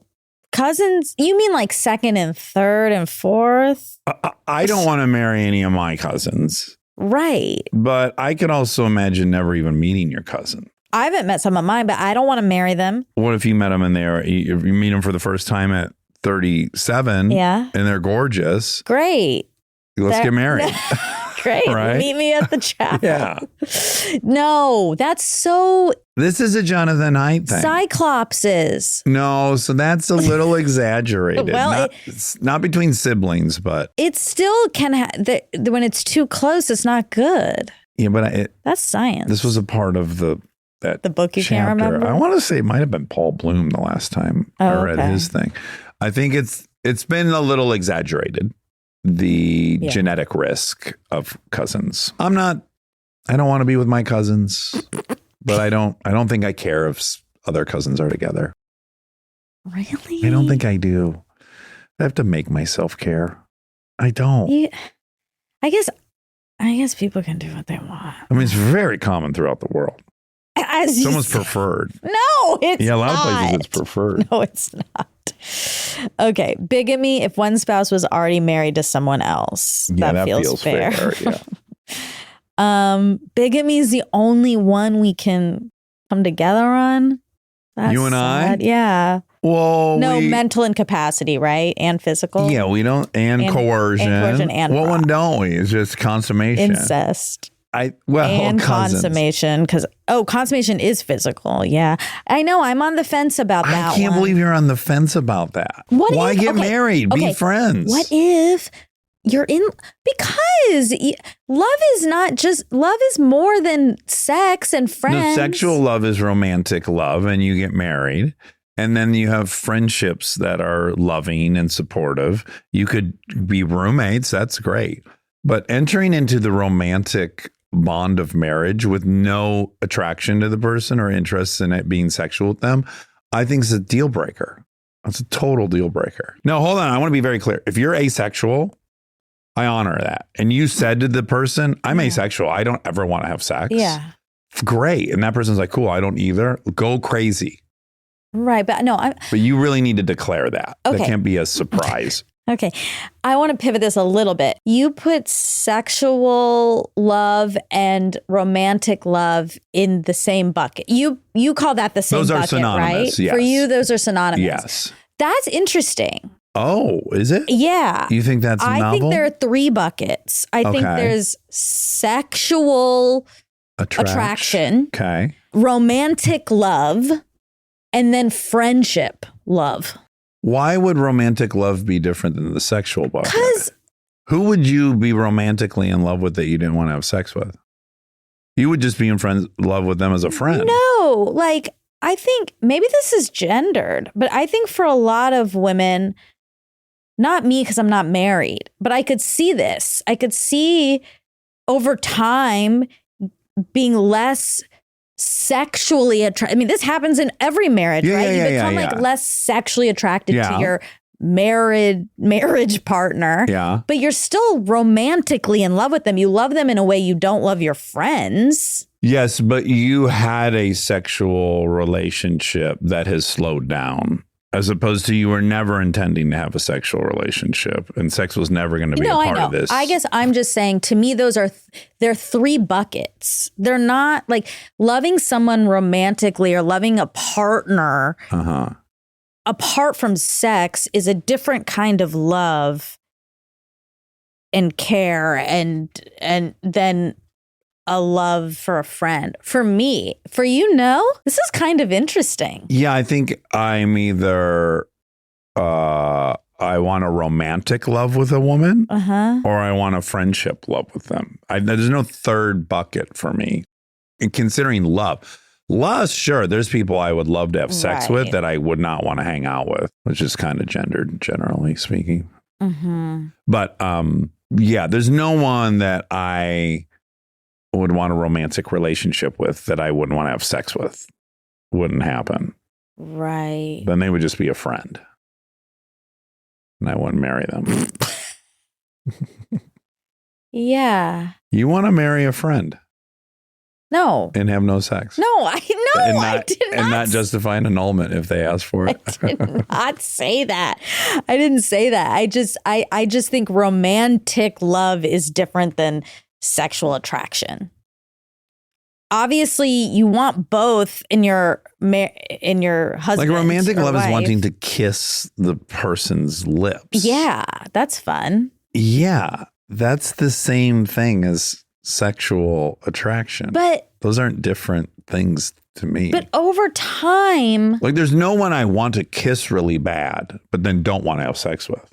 If I want to kiss them and I love them, but like over time in the not to get too personal, but like every time you kiss Kristen, you want to have sex with her. Like, no, like it's no, but I would like to have sex with Kristen. Well, yeah. Yeah.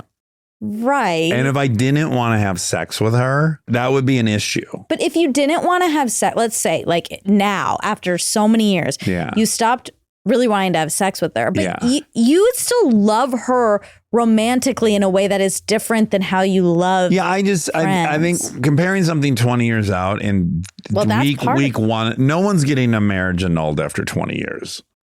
I'm talking you marry someone, it is revealed to you they have no intention to have a sexual relationship with you. I think you're definitely entitled to get out of that marriage. No problem. I mean, I guess I agree. It's false advertisement. Well, also it's on you. Why haven't you asked about their sexual appetites before you married them? Well, I think you have said, I can't wait to be married. I can't wait for our first night. I'm then sure. That's fraud. And then the person didn't go, there's not going to be a first night, just so you know.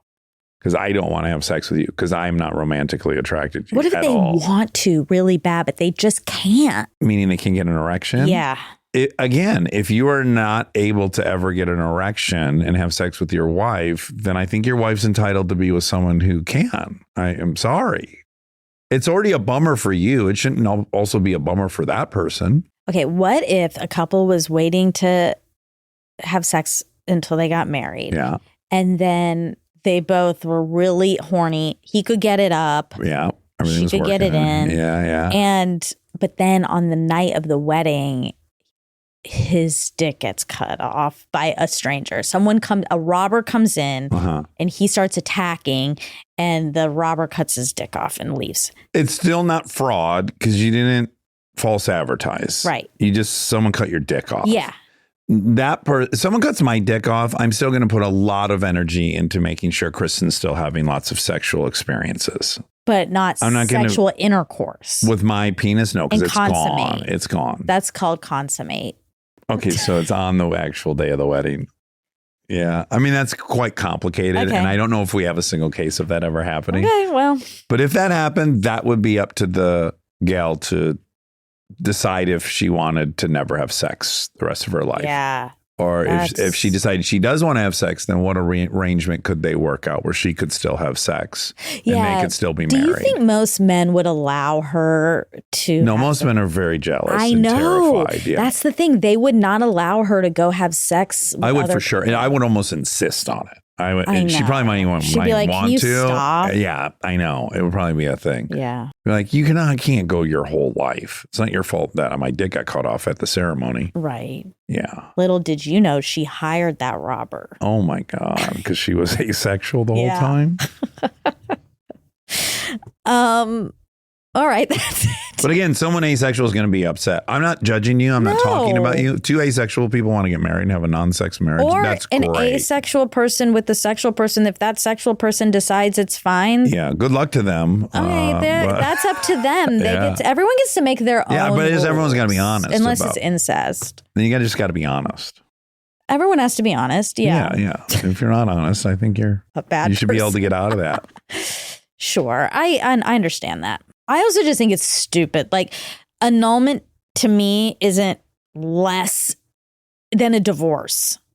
Just get a divorce. Well, but it is in that there's no splitting of communal property. It just never happened. There's no bunch of legal fees. There's no But it says the marriage records remain on file. Yeah, but you no longer have to say I was married and divorced because you weren't.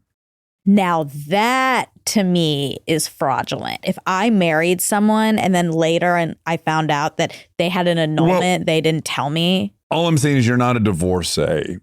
Who cares? To me, it's the same thing. If I marry a divorcee someone should tell somebody same thing. if they had an annulment. But I definitely see why.